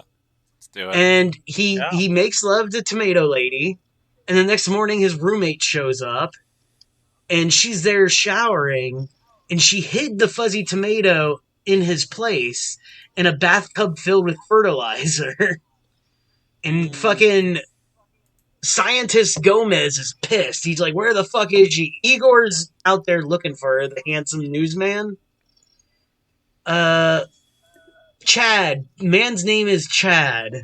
Okay. I love this. Chad. Man's name is Chad. I'm going through this so quickly. So Chad takes her on a date. Wait, can I clarify? Is Rob Lowe in it, or he's just name dropped? That was name dropped by that character who is played by another man. He's not actually in it. It's not Rob Lowe. It's another handsome man pretending to be Rob Lowe. Okay. Is Rob Lowe actually in anything, or is he just universally known as Rob Lowe? And he's not I'm actually trying to Google it right now, and I can't fucking find out. I don't think he's actually in anything. When they said Rob Lowe, I was like, I know the name. What the fuck has he done? Everyone knows Rob Lowe. Everyone knows what he looks like, but challenge anyone to say what he's been in. I cannot name one. He was in those commercials. Dude, I'm Googling it, and I can't tell you. He's been in monster trucks. Hey, I'm famous Rob Lowe. Yeah. So... He's The Outsiders, 1983.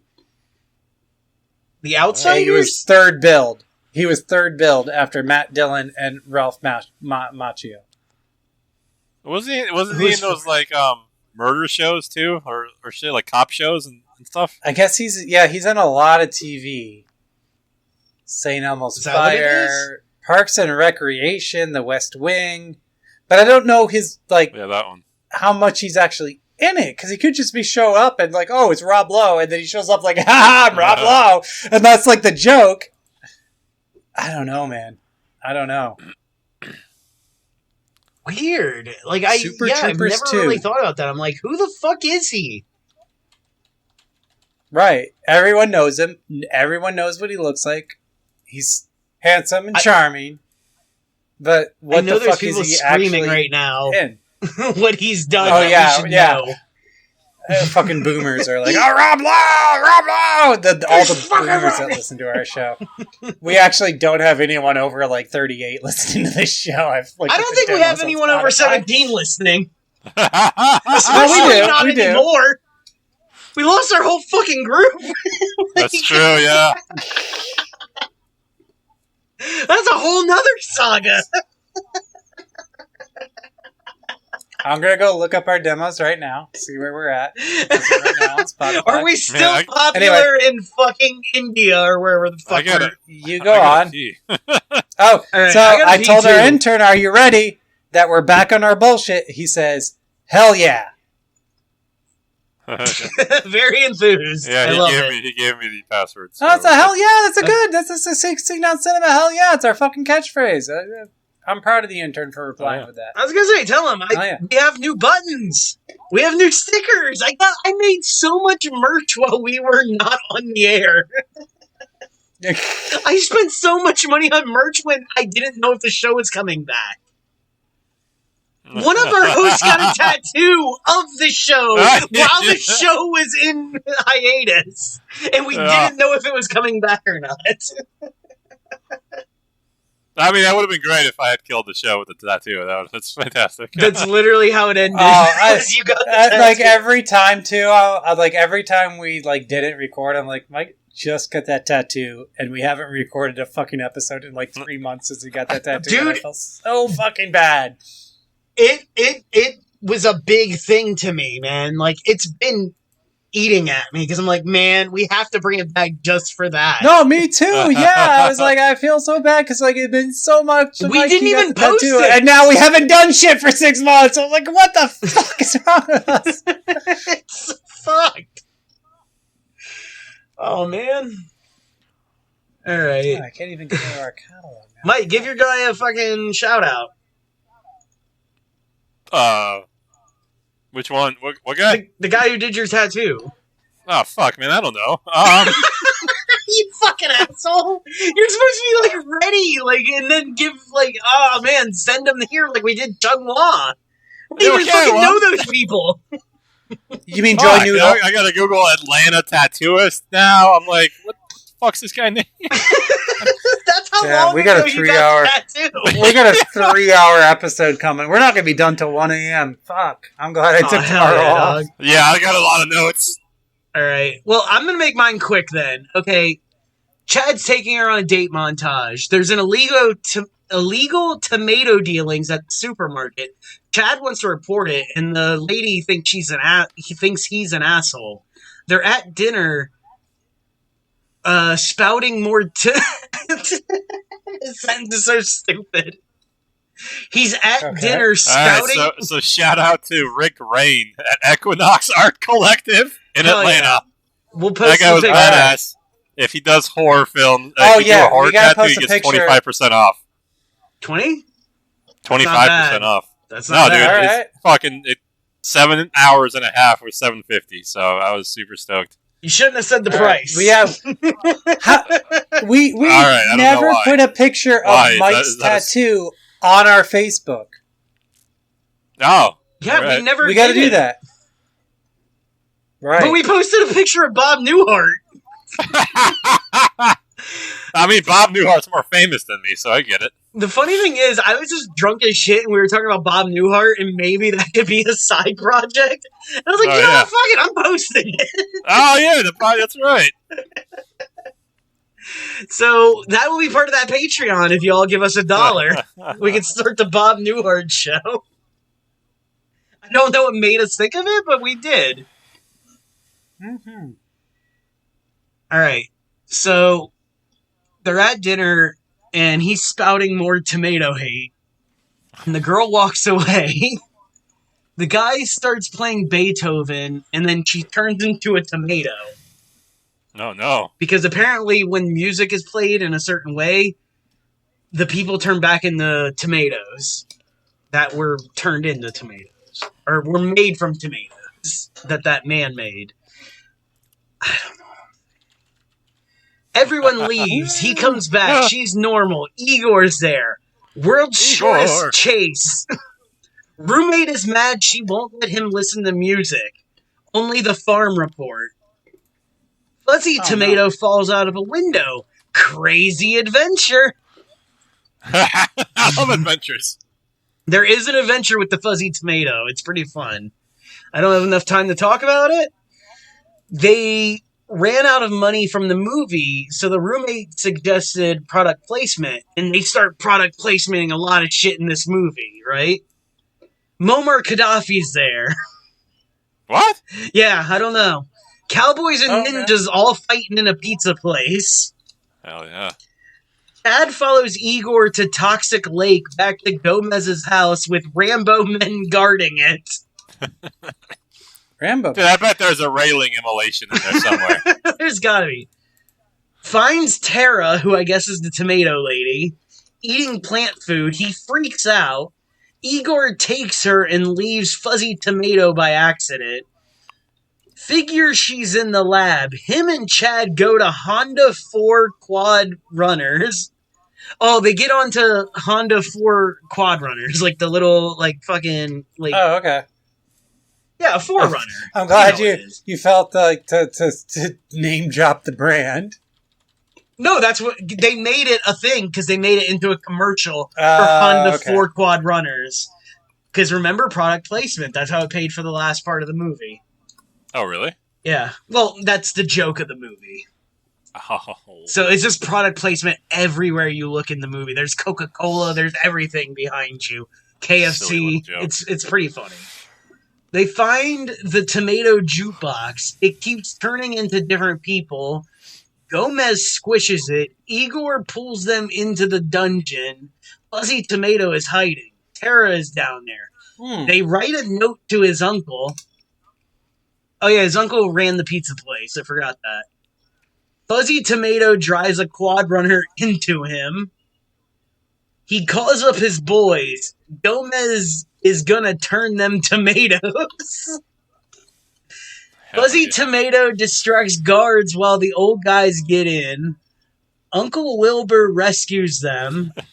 Fuzzy Tomato is running from Rambo and Tomato. I'm ready for more full experience now that we bypassed the middle of the movie. Go, let's hear some more. Right. More details. Fuzzy Tomato is running from Rambo Tomato Men. Escape. Gomez and Igor got Tara. Create more Rambo Tomato Men in the prison. Big shootout sent from my iPhone. I stopped watching the movie at that point. Oh no! No. How does it end? I don't know how it ends. That's ridiculous. I was gonna watch it that night, but then we weren't recording, so I never watched it. I feel like now I have to vote for you so I can watch it. I don't know what happens. All right, let's take a quick pee break and be back after these messages. All right, back after these messages. Edibles is the future. Wait, what? Yeah, people still like to smoke. Oh, really? What'd you say, TJ? I'm just asking if people are still smoking or if it's like the big wave is going to edibles now. I smoke still, but edibles are great, dude. I love edibles. Did I tell you about the machine we're buying? No? It's $200. I think so, but yeah. Yeah. $250, and it fucking makes your weed into oil to use for baking. That sounds It's fucking awesome. It's $250, and it's on Amazon. Nice. Yeah, we're totally getting it. I'm ready whenever you guys are. Oh, yeah, I'm here. I'm good. All right, so I did a 2008 Korean comedy about this rich dude who opens a bakery, and it's called Antique. Nice. Sounds delicious. Oh, have you seen it? Or? It's called what? Oh, Antique. What is it called? Antique? Yeah, like an antique store. Okay. Yes. I don't know what it has to do with food, but I'm sure we'll find out. You won't. Excellent. Yeah, you won't. That was weird. Can't wait. All right. So it starts with like back in time, kind of. It starts with this kid coming out as being gay to this really hot dude in high school, and he's just kind of telling him he's cute and shit. And that hot dude is all like, "What? You just want to say it? Just say it. You jerk off thinking about me all the time, don't you?" That's what me and TJ met. Yeah, 3 years of this. Wait, who came out to who? But Troy brought us together, actually. Oh, that's nice. And then we jerked off together. Ew. Triangle jerk. No, Troy. But then he kind of teased like for a while. It was it such a seemed sad like story. nobody liked Troy's dick. He brought us together, thought it would be great, and then we left him behind in our rapture for his pleasure. Then the popular dude is like, he calls him the F word and throws a cake in his face and tells him to fuck off. That's how I met you.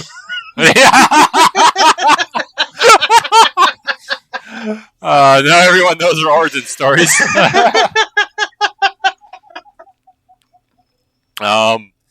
then we kind of get introduced to the people we're eventually going to meet. They end up. It's basically like the four friends. That's who they end up opening a bakery kind of together. Or one opens it, and they all kind of help out.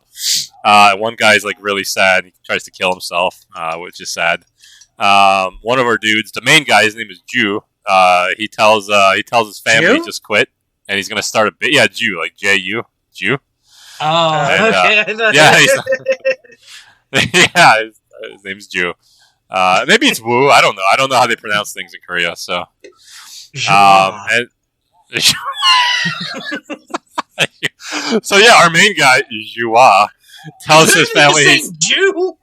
yeah, no, I'm gonna say Jua from now on. So this Jew, he did this. What? Actually, I wrote his name after I started rereading my notes. I'm like, I can't just call him the main guy. I can't call the other dude the gay guy the whole time. So I had to call them their names. I did that. Yeah, I know. Dude, I gave them names halfway through my thing, and I'm like, is that their names? I didn't even know. I didn't know what was happening in your movie. Dude, I don't think you even told us about the famous guy. I guess that's your selling point. Then the dude who gets his first application, and the dude's name is Kim, and he's the dude that he called gay at the start of, or the F word at the start of the film 10 years, which is 10 years ago. This is 10 years later now. Kim says he's a gay of demonic charm. That's what he says he demonic is. And charm. women or men are of demonic charm, yes. The men and women just fall in love with him everywhere he goes. And it's true. Like, everyone's just like super attracted to him and like falls in love with him. The cake that he threw at him gave him like gay superpowers or something like that. Gay superpowers. Those are super. And Kim doesn't know that he's the same guy, and he becomes hired. So like, I am a power bottom. Actually, he does say things like that, minus the power bottom part. Like, he says things in that kind of way. Then he tries to have sex with Jua, but Jua is like, bro, I called you the F word. Stop trying to kiss me. You're gay. Your gay powers don't work on him. And it's true. His gay powers don't work on him. And he's resolved to like make him have sex with him, but it just doesn't work for him. So Kim is super happy he won't fall for his. Not that actually, I guess I was wrong. I guess he's super happy to have a. Mike's super excited. All I understand so far about this movie is gay, and hot guy. That's weird because gay was only brought up like 3 times. You just have gay on the mind. That's okay. No, I thought gay this entire time. Yeah, there's a lot of the gays. You've been planting gay into this, man. I mean, I did not. It's the filmmaker himself who brought this into this. The filmmaker. Yeah. Let's see what else. We learned that the Jua is he opened up a bakery to like because he really wants to meet have hot gay chicks. sex. No. He wants to meet women.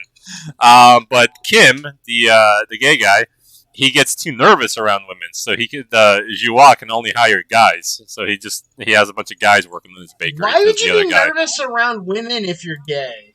No idea.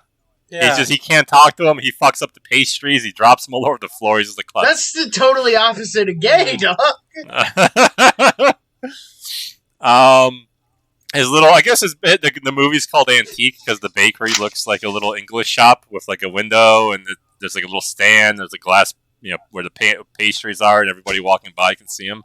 So I don't know if that's the name of it, but it does have like an old English kind of feel to it. Then they hire another dude named Yang, who is also immune to the gay guy's charms. But he tries quitting after the gay guy tries to hit on him. And then after he eats a pastry with alcohol in it, he immediately comes back because he's an alcoholic, and so he loves alcoholic-filled pastries. Can I say something real quick? Yeah, you should always say things. I promised to look up my movie while you were talking, and so I can confirm that he stuffs shrimp in his mouth and says, I can't control myself, and then gets hit in the head with a cutting board. That was 3 hours ago. I actually don't remember what that's about. That was for the endless shrimp. Oh, right. Yeah, we had asked where he got hit, and I said I would confirm where the hit was taken during your episode. Was it a really hard hit? It was a hit to the head, but it wasn't a concussion hit. No. Oh, okay. Okay, yeah, I would take that. Yeah, but so after it was like weeks, I'm gonna hit get a you concussion, because probably. it was like I I'm eat gonna shrimp hit you every because day. you're an asshole, but Sure. I don't genuinely want to A lot hurt of you cholesterol. or cause you a concussion. Oh, that's lovely. Now I'm just watching him stuff shrimp in his mouth, and it's fucking hilarious the way he does it. So we get a montage of the owner, Joie. He's learning all the pastry names because he actually doesn't know anything about pastries. And it's a montage of like Korean jazz music, so that's fun. Joie is actually traumatized over being kidnapped as a little kid, and he can't remember what happened to him. So that's kind of like the overarching little story we have going on.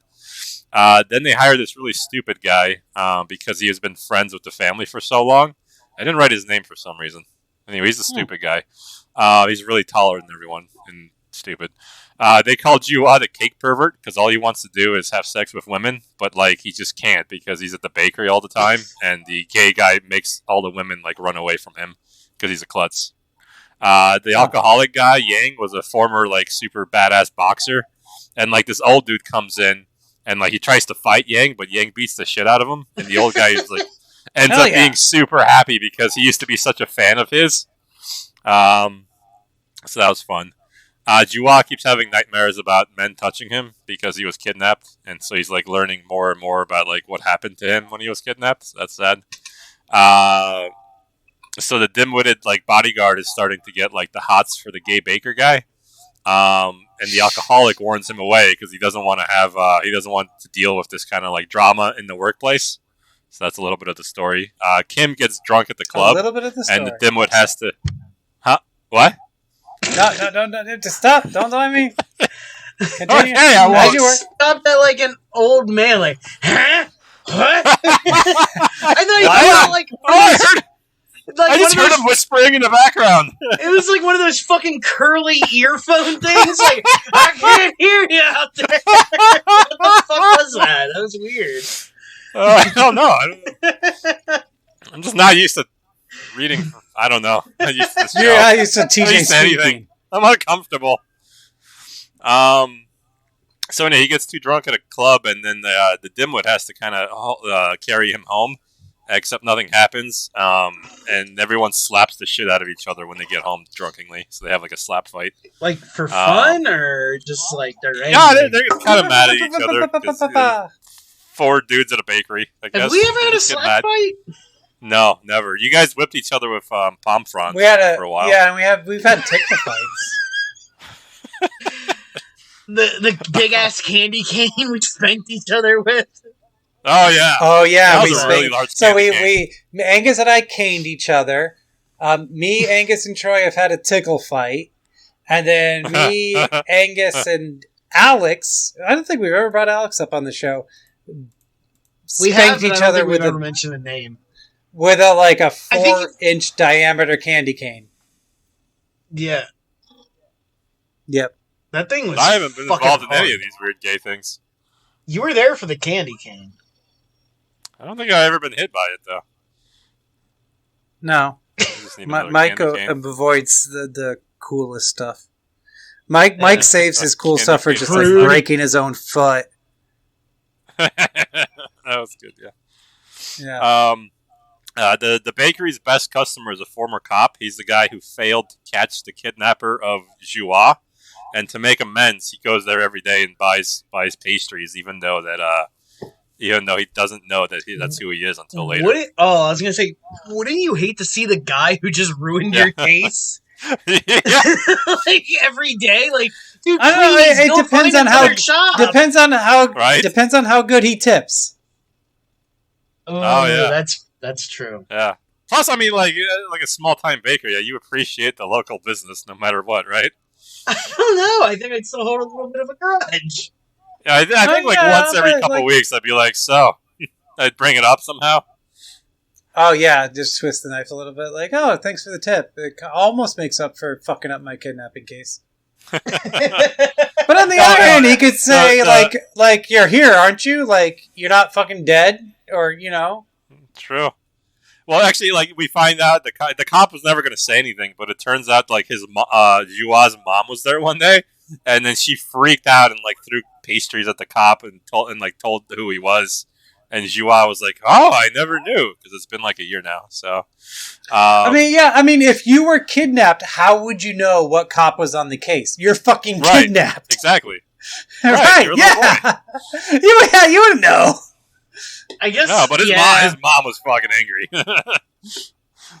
I feel like if he caught the person, though, that cop would be like one of those guys who's in your life who shows up for like a Facebook video every like 6 years. Oh, dude, in the movies, almost like the dad who left like your life and just shows up for important events. Yeah. Well, here, they fucking buys his pastries. He didn't even solve the fucking case.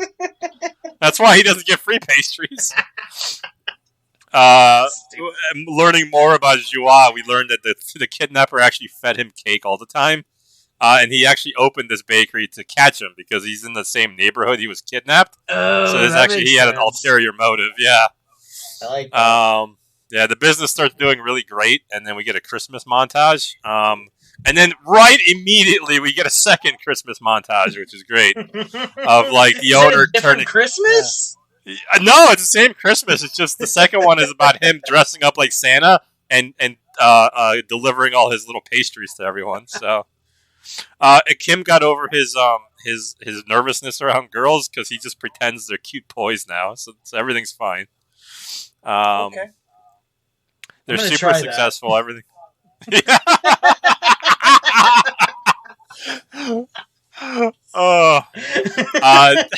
Then Kim's ex shows up. He's this French guy with a scarf. He's like super French needy. He wants him back. He's trying to hire Kim back for his bakery, and he'll pay him enough for a full Prada wardrobe, which is all that Kim cares about. So he leaves. That's a lot of money. Yeah. Joie offers to have sex with Kim if he stays, and Joie accepts, but Kim is really put off by it, and so Joie doesn't like it and he leaves. So that was like the last thing, but Joie couldn't get into it. There's this whole subplot of missing kids who eat cake, in the neighborhood too. So that's actually what brought him here. He remembered that he got kidnapped in this neighborhood when he learned the stories about all the other missing kids who were eating cake, and they were always let go after 60 days. So somebody's been kidnapping kids, feeding them cake for 60 days, and then let them go. The French guy and Kim do heroin together, and Kim doesn't want to go anymore. So the French guy bites a couple of his fingers off. We learned that Kim has really low self-esteem because his mother slept with the first guy that he fell in love with, so that really fucked him up. And so the cops they find out that they think that after they find out that the kids are being fed cake and pastries and stuff, they learn that it's from their pastry shop. So they put cameras all over the place to catch the child kidnapper and shit. And one night, Joie gets this old lady who gets all fainty, so he helps her to her home, and then he hears a little child scream and goes to help him, and it turns out that there's this old man whose son died, and he's been kidnapping all the kids for 60 days and feeding them cake for it, and that's it. That's what would happen. But it turned out to be another, it wasn't the creepy guy that kidnapped him and fed him cake. It was actually a completely different creepy guy that was kidnapping children and feeding them cake. So he caught the kidnapper cake guy, but just a different one. Everyone is super happy now, except the last customer, it turns out, was the original kidnapper. And that's it. That's how the movie What is going on at this point? That's it. That's the movie. What's going on is what you shout at the very end of his movie.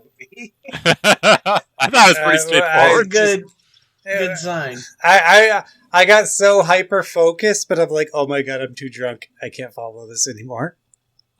Oh no, dude, this is probably. I'm saying I've been.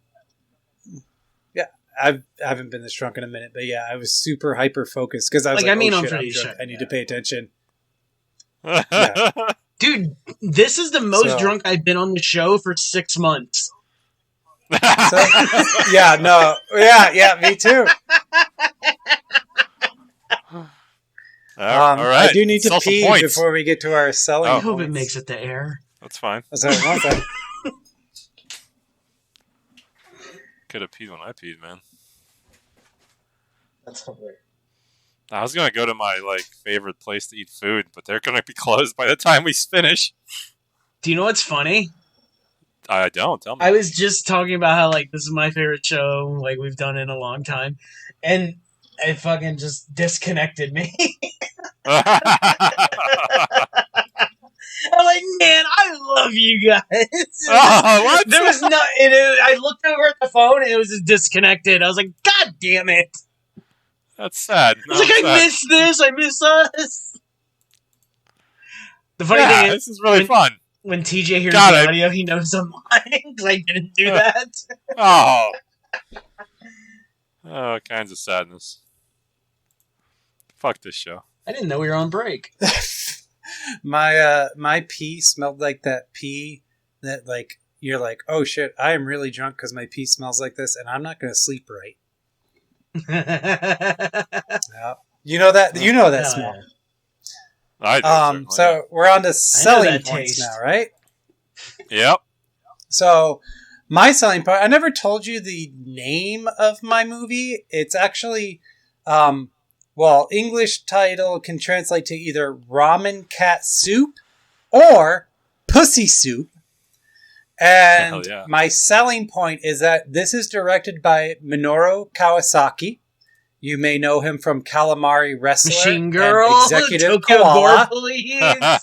No, Calamari Wrestler Sorry. and Executive Koala. So Jefferson Oh man, and I love Junior both of those. are Do main. you- TJ, Yep. do you remember when we made our profile pictures on MySpace from Executive Koala? No, Oh yeah. We all had it. The three of us did. Uh-huh. I was sure we did. Convenience Store Frog. Oh, okay. Now I remember that. Yeah, I was Convenience Store Frog. so- I remember that. So anyway, for this movie, so Junior is actually a white cat puppet, and I'll send in the group chat and also post on the Facebook the picture of him getting hit by the cutting board, and his father is also a puppet of a cat. So that's part of why also there's a documentary crew, because of the novelty of a cat running a ramen shop. So it's from God him damn it. in his style. And yeah, the main character is just a fucking cat puppet. Yeah, I'm looking at it. It's Jesus, pretty great. Well, let's just wrap this up now. All right. My handsome man is George Clooney. Hell yeah, it is. Oh, Dude, I told you, the first time I ever had, any kind of, weird, gay thing, it was, watching From Dusk Till Dawn for the first time. I'm like, that's a handsome man. I was, fucking, 9 when that came out. I was just like, Yeah. dude, I want to be him when I grow up. I want to slay fucking stripper vampires and look that good doing it. That's it. I can I just interrupt real quick? I'm getting over to our Facebook to put up that picture of the cat getting hit by a cutting board. And as Should I'm you getting really there, I got an spoil? ad for Tubi. I got it. What? Should you really spoil it? What do you mean? What? Oh, you were gonna post? Oh, never mind. I thought you were posting The picture I sent you, I'm putting on the Facebook, but as I'm getting to the Facebook, it interrupted me with an ad for Tubi. I'm saying you're gonna put up the surprise of your movie before. Is that not okay? I'll schedule it. I'm just saying. Why I'll put up a schedule it for 2 spoiler weeks from 2 now. weeks before the episode goes out? No, you're right. You're right. that- Okay, y'all are hearing this All right. now, and you'll see the Hold on. image in. I was gonna say, put up that picture of Tom Savini looking fucking jacked. Okay, I'll that do that. Mike sent. I did feel bad that one of our friends, Travis, you posted that Newhart picture because we were talking about Newhart and he got so excited. I was like, oh no. That's why I brought it up. If he wants to pay us $3 to do a Newhart episode, we'll do it. Hell yeah. Dude, yeah. $3, you get a Newhart episode every month, alright, man?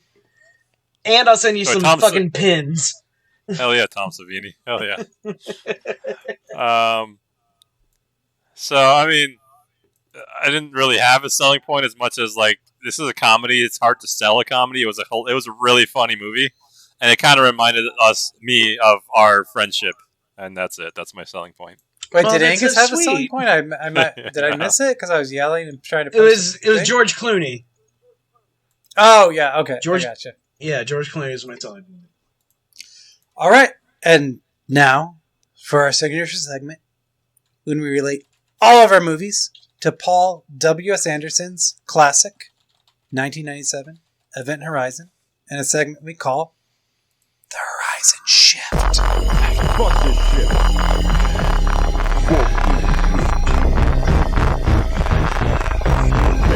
Okay, so for mine, so Junior, he's driven by the pressure of a family member in the same way that Dr. Weir is driven by the pressure of his wife who committed suicide. And both of them find that their future is determined by the actions of that family member. So Weir's future is determined by the actions of his wife's suicide, and that changes everything that happens to him from there, and makes him susceptible to the hell that comes from Event Horizon. In the same way that Junior's future is all a reaction to his father's actions. Beautiful. Like it. Very thoughtful.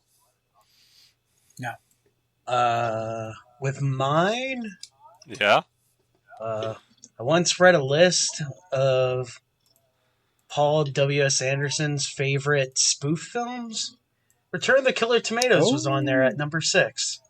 Wow. Oh, nice. How many movies is on there? Maybe we could have a show from it. 10. There was 10. Beautiful. Yeah. There's only 3 of us. Yep, 10. That's exactly what it was. Don't Google this list. Oh, jeez. I knew this was too good to be true. Fuck it. I still believe you. Thank you. Okay. So I came up with that on the spot. That was pretty good, man. I mean, I gotta be honest. I would never have been able to. I forgot that was a segment.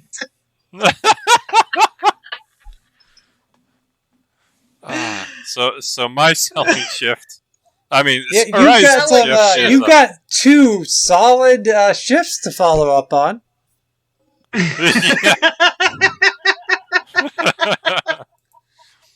So Joie is a good guy and trying to catch his child predator by tempting him with cake. But Dr. Weir is evil and is tempting our crew with basically fucked up versions of things they want and absolutely no cake. So these 2 films are like the yin and yang. Since the good guy uses cake and gets what he wants, and the evil guy doesn't use cake and loses.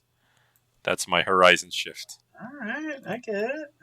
Alright. I like cake. Why not? I'm a yin. You're always so nice to my shifts. I like it.